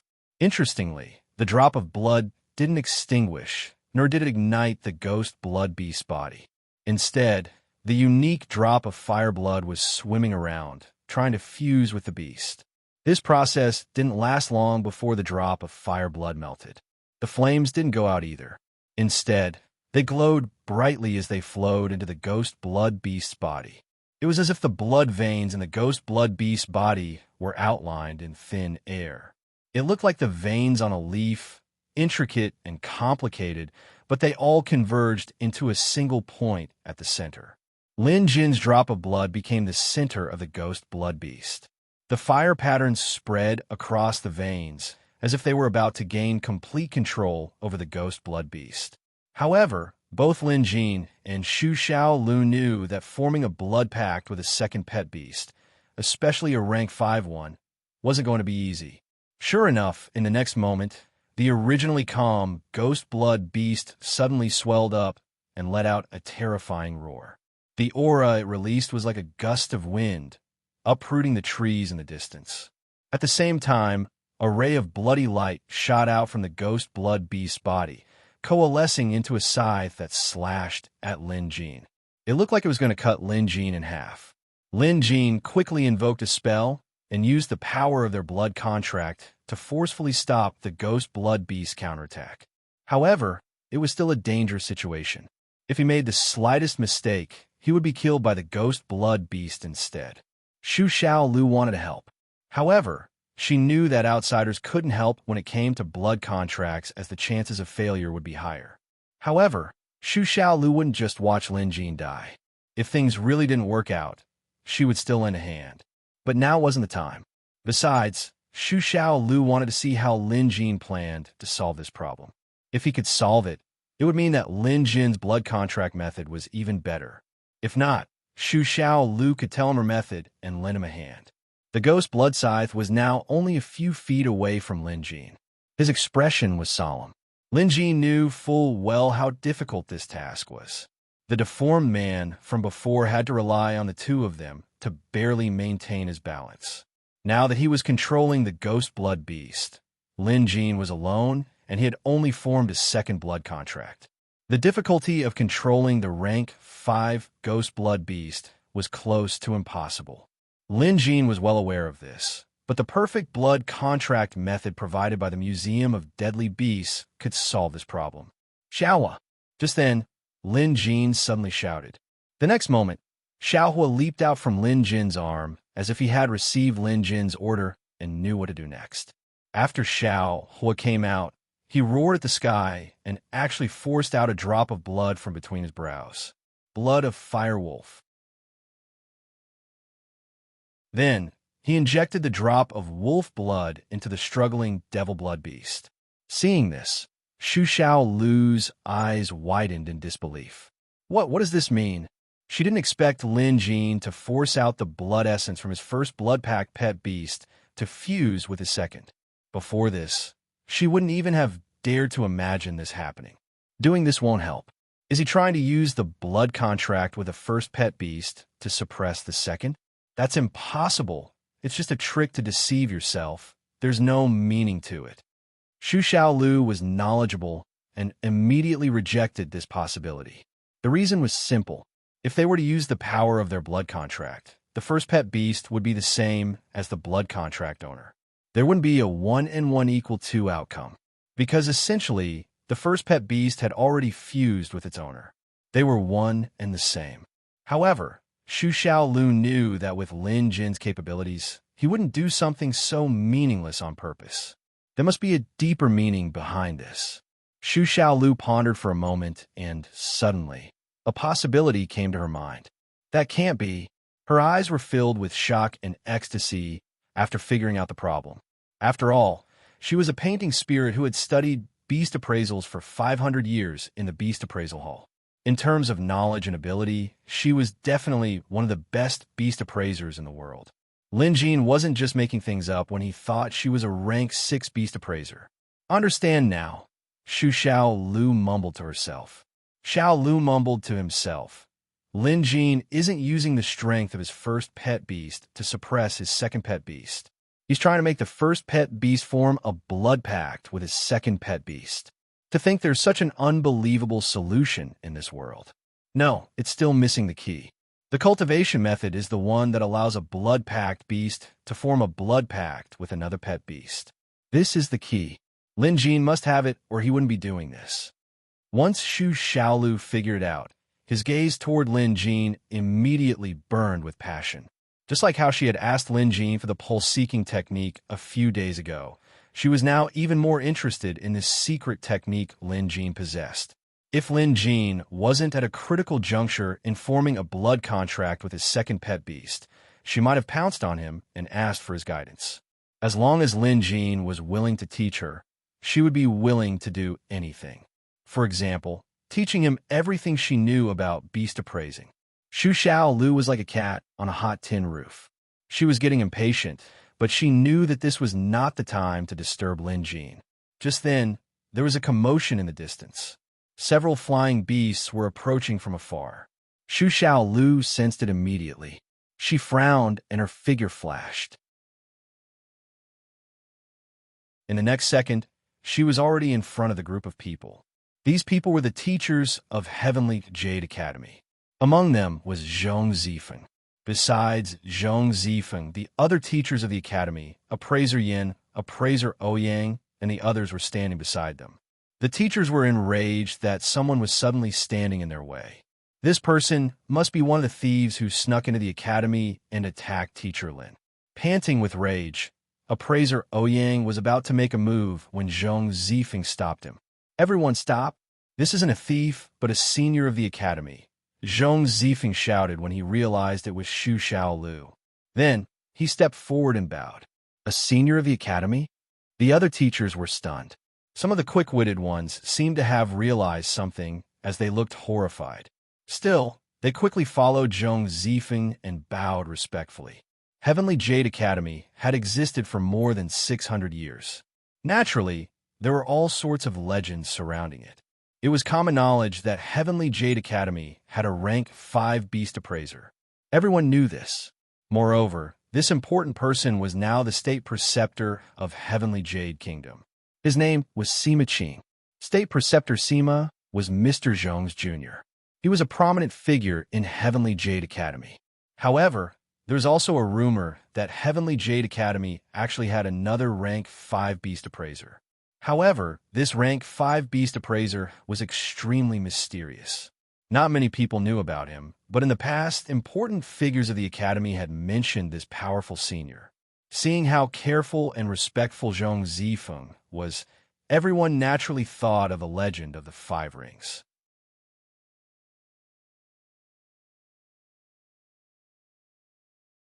Chapter 506. No matter what. Now that Mr. Zhong had come forward and bowed so respectfully, the others did not dare to ask any more questions. They all came forward and bowed as well. However, many teachers of the academy thought to themselves that this senior looked so young, and she was also a charming and beautiful woman. This was unbelievable. Xu Xiaolu didn't like situations like this, but the situation was dire. To prevent these people from disturbing Lin Jin's 2 beasts, she had no choice but to stop them. Little Zhong, everything's fine now. Bring them back, Xu Xiaolu ordered. Xu Xiaolu immediately gave the order. Zhong Zifeng was confused. Senior, the 6-eyed and 6-eared beast gave us a warning tonight, saying that Teacher Lin was attacked. We went to the Peach Blossom Lodge to check, but we did not see Teacher Lin. There were traces of spells at the scene, so we gathered together and followed the direction the beast pointed. Zhong Zifeng was recounting what happened. That six-eyed and six-eared beast was one of Heavenly Spiral Academy's guardian divine beasts at rank 5. Although it wasn't good at fighting, its eyes and ears were sharp. When Xiao Shu Lu heard this, he said coldly, "That little fatty is as timid as a mouse. He only reacted after the people were captured. He is of no use at all. I have to teach him a lesson some other day. Deduct a month's worth of food from him." Zhong Zifeng smiled bitterly while the other teachers sucked in a breath of cold air. As experienced teachers of the academy, they knew that the six-eyed and six-eared beast had a bad temper. Who would dare to provoke it? How could the academy's guardian divine beast live up to its reputation? Yet, this senior here called it Little Fatty. But after giving it some thought, it was a fitting nickname. The six-eyed and six-eared beast was indeed fat. I said it's fine. He'll be back soon. You're dismissed, Shu Xiao Lu said again. Shu Xiao Lu said again. This time, Zhong Zifeng didn't dare to say anything more and hurriedly turned around to call everyone back. Suddenly, appraiser Yin whispered, "Mr. Zhong, teacher Yang Ming suddenly left without saying goodbye. We don't know where he went. This has nothing to do with teacher Lin being attacked, right?" Before Zhong Zifeng could say anything, Xiao Lu, who had sharp ears, was already startled. He said, "What are you all talking about? Who left without saying goodbye?" Zhong Zifeng quickly answered, "It's a teacher from the academy. His name is Yang Ming. He suddenly left the academy tonight, and we don't know where he went. According to the academy's rules, this isn't allowed. To put it simply, he had violated the rules and left without permission." Shu Xiaolu immediately connected the incident with Lin Jin's ambush. She immediately asked, "How is Yang Ming's relationship with Lin Jin?" When the teachers heard this, they were taken aback. Then they fell silent. Everyone knew that Yang Ming and Lin Jin didn't get along. During Lin Jin's rank 4 assessment, teacher Yang Ming had been making things difficult for him. After that, the conflict between the two of them over the number 1 lecture hall became public knowledge. This kind of thing could not be concealed in the academy. At first, no one really thought about this. But when Xiao Shu Lu said this, their hearts also thumped, thinking that these two things happened too coincidentally. How could it happen at the same time? Lin Jin had been forcefully taken away using a spell. Mr. Zhong had already deduced this from the scene. However, it seemed like this incident had alerted this expert from Little Library. Perhaps Lin Jin had been rescued by Senior Shu. That was right. That must be it. Zhong Zifeng suddenly recalled Shu Xiaolu asking about Curator. Now that Zhong Zifeng knew that Lin Jin was Curator's disciple, Senior Shu must know Lin Jin, and that was why he saved him. As for Yang Ming, Zhong Zifeng knew about his conflict with Lin Jin. Could Yang Ming be the one who attacked Lin Jin? Otherwise, why would he leave without saying goodbye? It looked like he was running away to avoid punishment. Zhong Zifeng's mind was in a mess. His brows were tightly knitted together. There is no doubt that he didn't want to see something like this happen. Teachers of the academy generally sought common ground while reserving differences. It was fine if there were conflicts, but it shouldn't escalate to personal grudges. They shouldn't fight or even kill each other. This was the academy's taboo. But if someone really dared to do so, Zhong Zifeng would never let it slide. Perhaps I've been too lax and allowed too much freedom, Zhong Zifeng mused. Zhong Zifeng thought to himself. Especially since Shu Xiao Lu was paying attention to this matter, there had to be a conclusion. He turned to Shu Xiao Lu and said, "I know what you're thinking, Senior. Don't worry, I'll send someone to find teacher Yang Ming and ask him face to face. We can't just let this matter slide. If someone really disregards the academy's rules and messes around, Zhong Zifeng will not tolerate it." With that last sentence, Zhong Zifeng's gentle and refined demeanor was replaced by his imposing aura and authority as one of the academy's leading figures. At the same time, the aura of a ferocious beast surged out of his body. The intensity of his aura was terrifying. Aside from Shu Xiaolu, everyone else felt as if a mountain was pressing down on their shoulders, making it hard for them to breathe. After all, they were all rank 4 beast appraisers as well. This proved that the rumors about Zhong Zifeng possessing rank 5 weren't groundless. Now that Zhong Zifeng wanted to advance, no one would object to it. However, Zhong Zifeng's invincible aura was met with an impatient wave from Xu Xiaolu. "Little Zhong, if you have anything to say, go back with them. Don't disturb me here." Zhong Zifeng's aura immediately dissipated without a trace. "Yes, senior." After bowing, Zhong Zifeng led his people away. It was then that the other teachers noticed that the senior Zhong Zifeng mentioned had a 5-ring beast pattern sleeve. It seemed like the rumor was true. Sure enough, there was another rank 5 expert in the academy. Someone even said that the reason Mr. Zhong didn't advance to rank 5 was because this senior had yet to do so. This was out of respect. Otherwise, Mr. Zhong would have become a rank 5 beast appraiser like his junior, Grand Preceptor Sima. Seeing that everyone had left, Xu Xiaolu teleported to Lin Jin's side. Lin Jin, on the other hand, was about to complete his second blood contract. He, the Fire Wolf, and the Ghost Blood Beast had formed a new balance with Lin Jin as the leader. The Fire Wolf was also controlling and suppressing the Ghost Blood Beast through the power of the blood contract. The Ghost Blood Beast had been split into 2 by Lin Jin and the Fire Wolf. A portion of it went into Lin Jin's body to strengthen him, while the other half was absorbed by the Fire Wolf, becoming part of the Fire Wolf's body. This was Xu Xiaolu's first time seeing a blood contract secret technique like this. With her extensive knowledge in beast appraising, it only took her a moment to figure out how amazing this method was. It wouldn't be an exaggeration to say that the person who came up with this method must be a genius. Although she was burning with impatience, Xu Xiaolu could only wait patiently. Meanwhile, upon returning to the academy, Zhong Zifeng and the others immediately investigated the matter and came to a conclusion. Yang Ming was missing.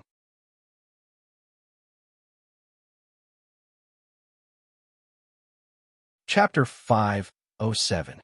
A place like Heavenly Spiral Academy obviously had its own rules, and one of them was that students were not allowed to leave without permission. After nightfall, Yang Ming suddenly left without saying goodbye. Currently, his whereabouts were unknown, and no one knew where he went. Although appraiser Yang Ming is usually arrogant, he still abides by certain rules. "This is too abnormal," a teacher who was close to Yang Ming said. Frankly speaking, they couldn't figure out why Yang Ming would do something so ridiculous given his personality. Currently, no one knew who was behind the attack on Lin Jin, but Yang Ming had left without saying goodbye and was nowhere to be found. This was an undeniable fact. Yang Ming's residence was immediately searched, but there didn't seem to be anything amiss. "Send someone to look for him. We'll definitely find some clues." Zhong Zifeng's eyelids were twitching wildly. He had a bad feeling about this, as nothing like this had ever happened before. Someone actually dared to attack a teacher in the academy. Then, a teacher disappeared without a trace. The most troublesome thing was that the one who was attacked and the one who went missing had a grudge against him. He had to assume the worst possibility. That appraiser, Yang Ming, plotted against appraiser Lin Jin and failed. Due to Senior Shu's intervention, appraiser Yang Ming realized that things were going south, so he escaped. Zhong Zifeng was sure that although no one had mentioned this out loud, everyone was probably thinking the same thing. As the current person in charge of Heavenly Spiral Academy, his role was equivalent to the Academy's dean. Zhong Zifeng obviously didn't want to see the teachers of the Academy attacking each other or even assassinating each other. It would be a huge embarrassment. However, if something like this really happened, Zhong Zifeng couldn't let it go. Even without Senior Xu Xiaolu's intervention, Zhong Zifeng couldn't allow this to happen. But first, he had to find Yang Ming. Tonight was destined to be a sleepless night for the Academy. At the same time, Lin Jin finally completed the blood contract stage. The process was smoother than Lin Jin had expected. The Museum of Deadly Beasts reward for forming a blood contract between 2 beasts was perfect without any flaws or drawbacks. To put it bluntly, this blood contract method was to split the second pet beast to form a blood contract with the master and the first pet beast. It sounded simple, but in reality, it was impossible to do without a specialized secret method. That was why Xu Xiaolu had been observing from the side. She could see the logic behind this blood pact, but she couldn't do it in real life. After opening his eyes, Lin Jin saw Xiao Lu right in front of him. They were staring at each other with their faces less than an inch apart. Lin Jin was startled. Anyone else would have reacted the same way. Before Lin Jin could recover from the shock, Xu Xiaolu started bombarding him with questions about the secret blood contract method. Lin Jin was annoyed beyond words. All he could do was say that he could tell her, but just like before when he traded for the pulse-seeking technique, if he wanted to gain something, he had to pay the price. Simply put, it depended on what you were willing to trade for it. I'll take it. Xu Xiaolu started to carefully consider this problem. She naturally knew that the secret method to form a blood pact with two beasts was extremely precious. Most importantly, she saw that there was no danger during the process, and the state after the blood pact was extremely stable. This meant that Lin Jin's blood contract method was better and more perfect than the one she came up with. As a painting spirit, Xu Xiaolu had been researching her own blood contract method all these years. After all, as a beast appraiser, it didn't make sense for her to not have a beast of her own. However, a painting spirit was a spirit, not a human, not a beast, not even a monster. No matter how knowledgeable she was and how skilled she was in beast appraising, she couldn't come up with a blood contract method for herself. She wanted to use Lin Jin's blood contract method as a reference to see if she could find the key to it. From there, she could deduce a method to form a blood contract with a pet beast. This was very important to her. Hence, after some consideration, Xu Xiaolu made her decision. I'll trade an art scroll with you. Then, Xu Xiaolu performed a magic trick and handed a scroll to Lin Jin.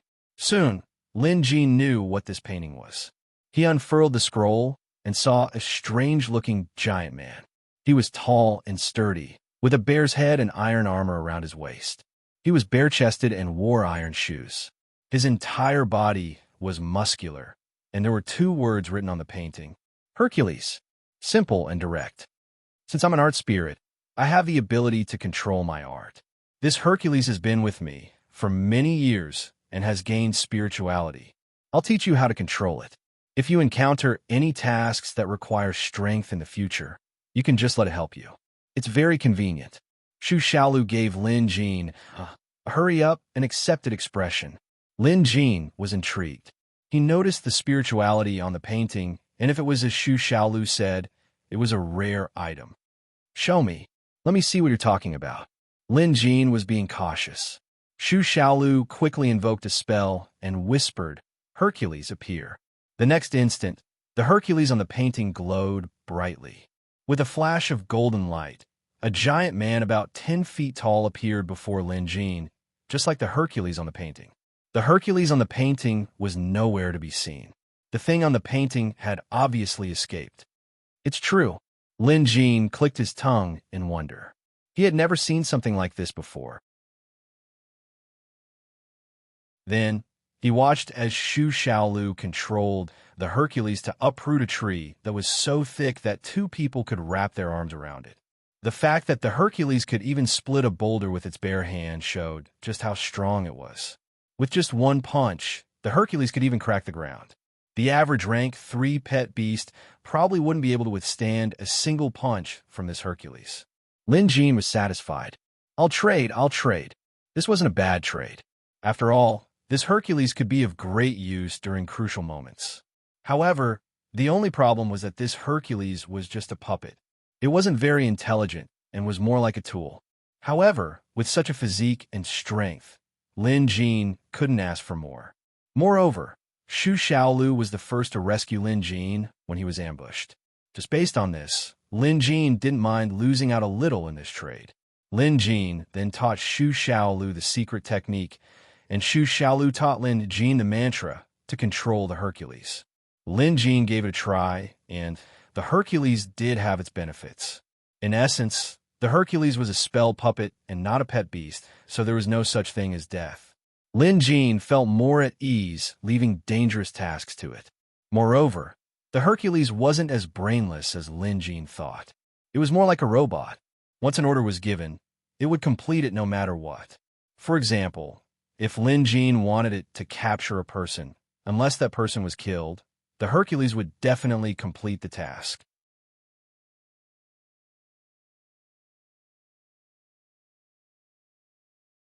Chapter 508. From Xu Xiao Lu, Lin Jin learned about what happened at the academy. The six-eared and six-eyed beast noticed his ambush and reported it to Mr. Zhong. When he heard that Mr. Zhong had led a group of teachers to rescue him, Lin Jin smiled, feeling warmth in his heart. Also, Lin Jin heard about Yang Ming's incident. Xu Xiao Lu was filled with righteous indignation and threatened to deal with Yang Ming. However, Lin Jin stopped him, and after asking around at the academy, he learned that Yang Ming was nowhere to be found. Upon Lin Jin's return, many of the academy's teachers came over to offer their condolences, inquiring about his well-being passionately. Xu Xiao Lu didn't leave, but she didn't show up either. Instead, she hid in her room and secretly drank Lin Jin's tea. Lin Jin figured that these teachers were here to offer their condolences and to curry favor with Xu Xiao Lu. Mr. Zhong was the last to arrive. He asked for many details, and Lin Jin answered them one by one. Of course, Lin Jin didn't tell the truth about how he managed to repel the ambusher. He only said that it was Senior Xu who helped him. Then, he asked about the conflict between Lin Jin and Yang Ming. It was obvious that everyone in the academy was starting to suspect Yang Ming. After all, this incident was out in the open. No matter how they looked at it, Yang Ming was the biggest suspect. No matter how high Yang Ming's status was, this was against the academy's rules. Trying to kill a teacher was a huge taboo. After everyone left, Xu Xiao Lu noticed Lin Jin's silence, as if he was deep in thought. Thinking he was worried, she said, "Don't be afraid. I'll be staying at your Peach Blossom residence for the next few days. No matter how capable Yang Ming is, he can't do anything to you. If he dares to come, I'll make sure he can't leave." However, Lin Jin shook his head. "Appraiser Yang Ming wasn't the one who harmed me." Xu Xiao Lu was shocked. All the evidence pointed to Yang Ming. He had a motive and the ability. Most importantly, he disappeared after the ambush failed and no one knew where he went. This was already quite obvious. But who would have thought that at this crucial moment, Lin Jin would confidently say that Yang Ming wasn't the one who harmed him? I'd like to hear what you think. The hundreds of years of experience in the book Xiao Lu allowed her to maintain her composure, even if she was surprised. Her first reaction was to move a small stool over and sit on it. She rested her chin on her hands and put on an expression that said, "I'm listening." Lin Jin explained, "It's simple. Firstly, while I do have a conflict with Appraiser Yang, it's not something that would escalate to a fight. Secondly, Appraiser Yang Ming has never been to my Peach Blossom residence. This is the most crucial point."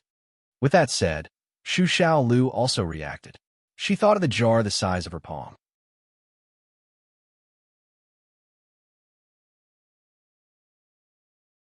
Lin Jin had to remain suspicious of his students. Who knew if one of them had ulterior motives? Out of everyone here, there were only two people Lin Jin could rule out. One was Xu Xiaolu, and the other was Mr. Zhong.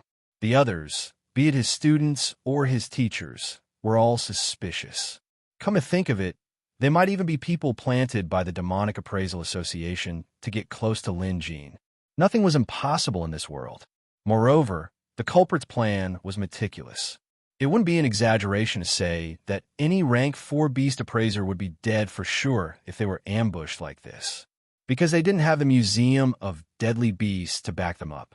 They couldn't possibly open the visitation hall to turn the situation around, and it was even more impossible for an expert like Xu Xiaolu to come to their rescue. Based on this, Lin Jin was impressed by the culprit. The culprit was truly astute. However, Lin Jin wasn't a pushover either. Upon his return, he had pretended to be weak as if he was injured. He was hiding his strength and pretending to be weak. Perhaps the culprit or his subordinates were among the teachers who came to visit him or the students who came to visit him after dawn. He had to be careful. Pretending to be weak was to confuse the culprit and also to lure him into attacking. If Lin Jin's assassination plan, which was supposed to succeed, failed, he would surely be furious. Realizing that his target was injured was no doubt an opportunity for him. He couldn't possibly wait for the culprit to recover before making a move, could he? Of course, Lin Jin couldn't be sure if the culprit would be lured into attacking. What if the culprit was more astute than he thought? Still, there was no harm in trying.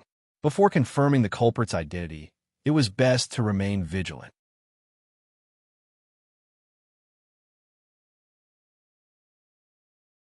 Chapter 509. After daybreak, Lin Jin's students arrived. Last night's incident caused quite a stir in the academy. After all, 7 to 8 teachers were alarmed. Naturally, the news spread among the student community as well. Li Xinxi and the others also heard about what happened last night, but they didn't know much about the details. All they knew was that Lin Jin was attacked, so they were all very concerned.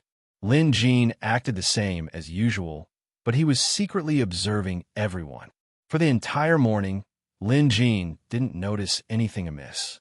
He knew that either that spy was a skilled actor or none of his students were suspicious.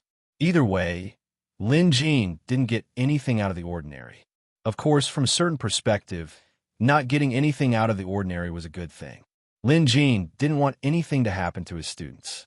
In the afternoon, to everyone's surprise, Feng Ziqian came running over. He was here to visit the academy's teachers as the third prince of Heavenly Spiral Kingdom. Of course, Lin Jin knew that the man was mainly here to visit him. Lin Jin had claimed that he was feeling unwell and wouldn't go out unless there was an emergency. Feng Ziqian had no idea what excuse he came up with, but when he knocked on the door, Lin Jin recognized him immediately. However, Lin Jin had to feign ignorance, because the one who recognized Feng Ziqian was the curator, not Lin Jin. Is it Lin Jin, Appraiser Lin? Feng Ziqian was dressed extravagantly, but he seemed rather respectful. Behind him, there were many guards standing at least 100 feet away. Needless to say, Feng Ziqian must have ordered them to stay away. He sure was considerate. Lin Jin sized him up and smiled. That's me. And you are? We're on the same side. We're on the same side. Feng Ziqian chuckled and whispered, I'm a visitor of the visitation hall, curator's man. Let's talk inside. Let's talk inside. They looked like they were meeting up with an underground gang. Lin Jin nodded and glanced at the guards behind him. Feng Ziqian immediately said, Don't worry, Appraiser Lin. I've instructed them to wait 10 feet away. They're not allowed to come any closer. After entering the yard and closing the door, Feng Ziqian looked around. Appraiser Lin, this yard is really nice. Although it's not big, it's elegant. I like it a lot. I'll come visit more often in the future. He then leaned over and whispered, Appraiser Lin, is curator here yet? Lin Ji knew what Feng Ziqian meant, but he waved his hand. No one knows curator's whereabouts, including me. Also, keep your voice down. I'm afraid. Before Lin Jin could finish, he heard Shu Xiaolo's voice. What are you afraid of? Fine, let's not talk about it anymore. Lin Jin knew he couldn't hide it from Shu Xiaolo's ears. It was said that there was a six-eyed, six-eared beast in the academy that could eavesdrop on everything, but Lin Jin felt like Shu Xiaolo's ears were even better than that beast's.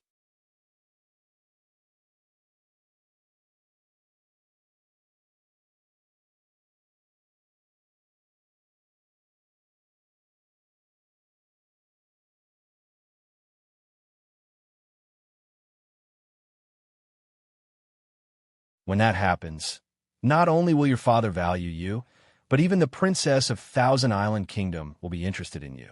Are you serious? Feng Ziqian clearly didn't believe Lin Jin. But since Lin Jin made it sound so plausible, even though Feng Ziqian knew it couldn't be true, he couldn't help but feel a little excited and expectant. Of course it's true. Lin Jin glanced at Shu Xiaolu, but the latter looked nonchalant. All right then. Feng Ziqian didn't think too much about it. Seeing how serious Lin Jin was, he was a little more convinced. Since he might not be able to hire another rank 4 beast appraiser, he might as well do it this way. Just as Lin Jin said, Feng Ziqian might be able to turn the tables and shine brightly. Appraiser Lin, Senior. Senior Shu, I'll go make some preparations now.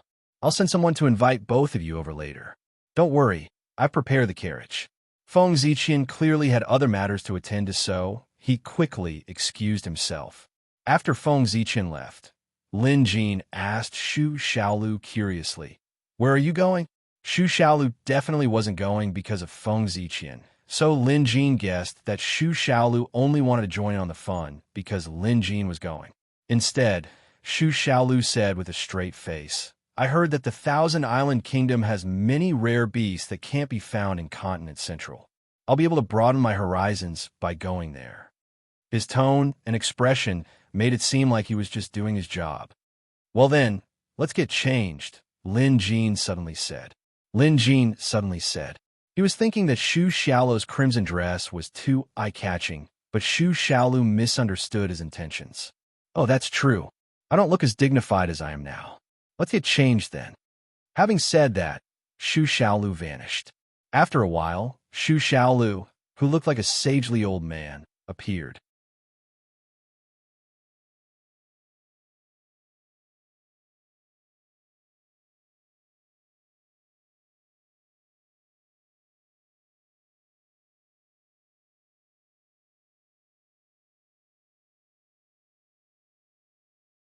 Chapter 512.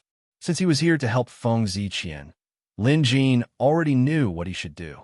He snorted coldly and said, "You were the one who was lacking in manners and offended him first. Yet, you're still trying to twist words and force logic. Others might think that the first prince instructed you, a dog of a servant, to do this. Tell me, what are your intentions? Why do you want to harm the first prince? You're only bringing shame to your master by doing this." Lin Jin's voice wasn't soft. He was clearly trying to blow the matter up. Feng Ziqian's subordinate was already feeling indignant after being slapped. Now that appraiser Lin was speaking up for him and pushing all the blame onto him, he was overjoyed. His gratitude toward Lin Jin gushed forth. The man didn't expect someone else to speak up and be so shameless at that. Since when did he want to harm the crown prince? Wasn't this a scam? He immediately bellowed, "Who are you? How dare you spout nonsense here?" Lin Jin flashed his four-ringed beast emblem sleeve band and said coldly, "How dare a lowly servant speak rudely to a rank 4 beast appraiser? How do you think the crown prince will punish you if he finds out about this?" The moment the man saw Lin Jin's four-ringed sleeve, he had a bad feeling about this. He had been muddle-headed earlier and spoke without thinking. In fact, he regretted it the moment he said those words. Rank 4 beast appraisers were highly respected. Even the crown prince had to treat them with respect. What else could it be if he didn't have a death wish by saying those words? The man broke out in a cold sweat, at a loss for words. Just then, a voice came from the carriage behind him. "Which beast appraiser is this? How dare he speak so arrogantly and put on airs? Even if the crown prince's subordinate made a mistake, it has nothing to do with you, right?" The voice wasn't loud, but it carried a unique authority. When the servant heard this, he immediately became spirited. This was the state preceptor's voice. If the state preceptor spoke up for him, the crown prince would surely not punish him. Although a rank 4 beast appraiser was honorable, they definitely couldn't compare to a rank 5 state preceptor. The servant was quick to react. He immediately pulled the curtains of the carriage aside and bowed, allowing the state preceptor inside to see what was happening outside. Inside the carriage sat a dignified old man. His clothes were very luxurious, and he wore a 100-beast crown on his head. The 5-ring beast pattern on his sleeves was very eye-catching. Needless to say, this was the state preceptor of the spiral great nation, Sima Qing. Sima Qing wasn't the only one in the carriage. Beside him was a rank 4 beast appraiser. However, this rank 4 beast appraiser seemed rather awkward and helpless. After exchanging glances with Lin Jin, he discreetly shrugged. It was appraiser Yin. It turned out that other than the state preceptor, the other rank 4 beast appraiser that the crown prince had invited was appraiser Yin. Appraiser Yin was one of the people Lin Jin was familiar with in Heavenly Jade Academy, and they shared a good relationship. However, it was obvious that appraiser Yin never expected Lin Jin to show up, much less a conflict between Lin Jin and the state preceptor here. His expression was one of innocence. The state preceptor obviously didn't notice Appraiser Yan's actions. He got up, alighted the carriage, and looked at Lin Jin. Then he frowned. "You don't look familiar, Master Appraiser." The state preceptor had clearly never seen Lin Jin before. This was normal. Lin Jin was a newbie who had just become a rank 4 beast appraiser. Sima Qing had never met him before. Finally, Appraiser Yan found an opportunity to speak. "Lord State Preceptor, this is Lin Jin, Appraiser Lin. He just passed the assessment and became a rank 4 beast appraiser a few days ago." Having said that, he shot Lin Jin a look and said, "Appraiser Lin, why don't you greet the State Preceptor?" He wanted Lin Jin to greet him. It wasn't because he was the State Preceptor, but because Sima Qing was a rank 5 beast appraiser. Wasn't this what the beast appraisers' circle recognized? Lin Jin obviously knew what Appraiser Yin meant. He also knew that rules were rules, so he smiled, alighted the carriage, and performed a formal salute. Lin Jin greets Appraiser Sima. Sima Qing harumphed, but didn't return the salute. He didn't think it was necessary. Rank 4 beast appraisers were indeed respected, but Sima Qing was a rank 5 beast appraiser. Returning the salute was a sign of respect, so it was normal for him not to respond. Moreover, Sima Qing knew very well that Lin Jin was hired by the third prince. He mused, "This third prince, Feng Ziqian, is really useless." He couldn't find anyone else, so he actually found such a young rank 4 beast appraiser to make up the numbers. He must have paid a hefty price for this. However, in the profession of beast appraisers, young people lacked experience, and experience was something that required time to accumulate. Even if Lin Jin was talented, at rank 4, he had reached the so-called ceiling of a genius. At this level, no matter how talented you were, it was useless.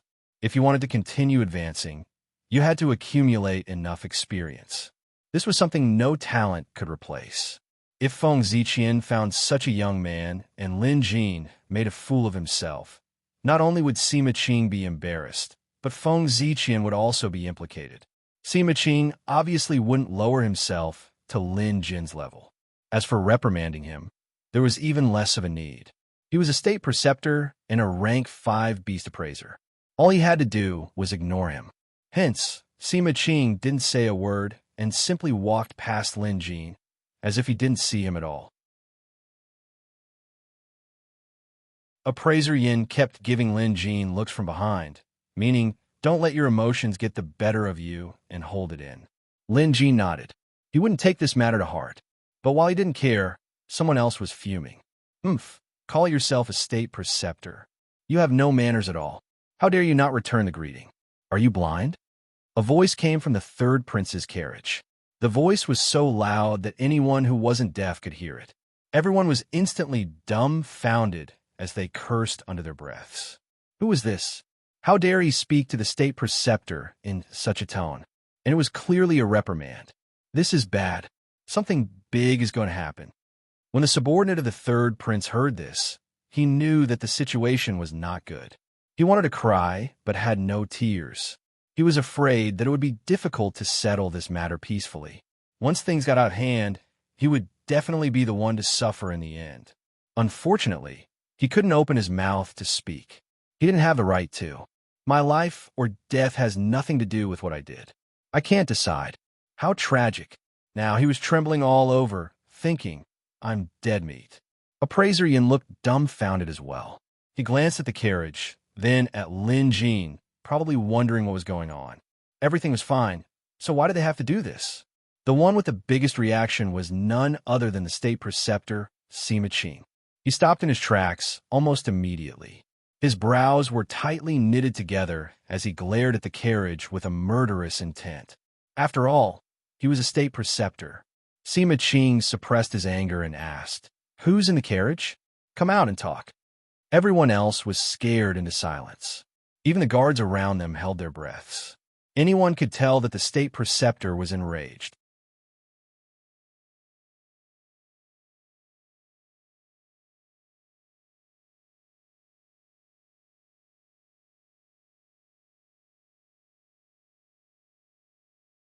Until that day, he met Xu Xiaolu. Back then, Xu Xiaolu's appearance hadn't changed at all. More than 50 years had passed, but it still looked the same. It was amazing. Sima Qing remembered clearly that even when his own teacher met this senior Shu, he was extremely respectful and performed the etiquette of a teacher. From then on, Sima Qing knew that this senior Shu Xiao Lu was a senior expert who was even more powerful than his own teacher. Senior Shu's whereabouts were secretive, and he would only meet him once every few years. Sometimes, when his teacher invited Senior Shu over, Sima Qing would be present and listen to some of his teachings. It could be said that he had benefited greatly. After his teacher passed away, Sima Qing hadn't seen Senior Shu for more than 10 years. Initially, he thought that Senior Shu was much older and had probably passed away. However, when Sima Qing asked his senior brother, Zhong Zifeng, he found out that this wasn't the case. When Zhong Zifeng faced Sima Qing's question, he remained silent for a long time before replying. Even if our grandson passes away, Senior Shu will still exist in this world. Remember, if you meet Senior Shu in the future, you mustn't be disrespectful. Remember. These words shocked Sima Qing, although he didn't think much of it at the time. However, after he became a state preceptor and a rank 5 beast appraiser, Sima Qing heard of Heavenly Jade Academy's past. In the handwritten notes of the Academy's past pavilion masters, there would always be records of Senior Shu's achievements. Sima Qing was well aware of his senior brother Zhong Zifeng's capabilities. Based on his beast appraising skills, Zhong Zifeng had long been qualified to advance to rank 5, even before Sima Qing. However, in the past few decades, Zhong Zifeng had never mentioned this matter.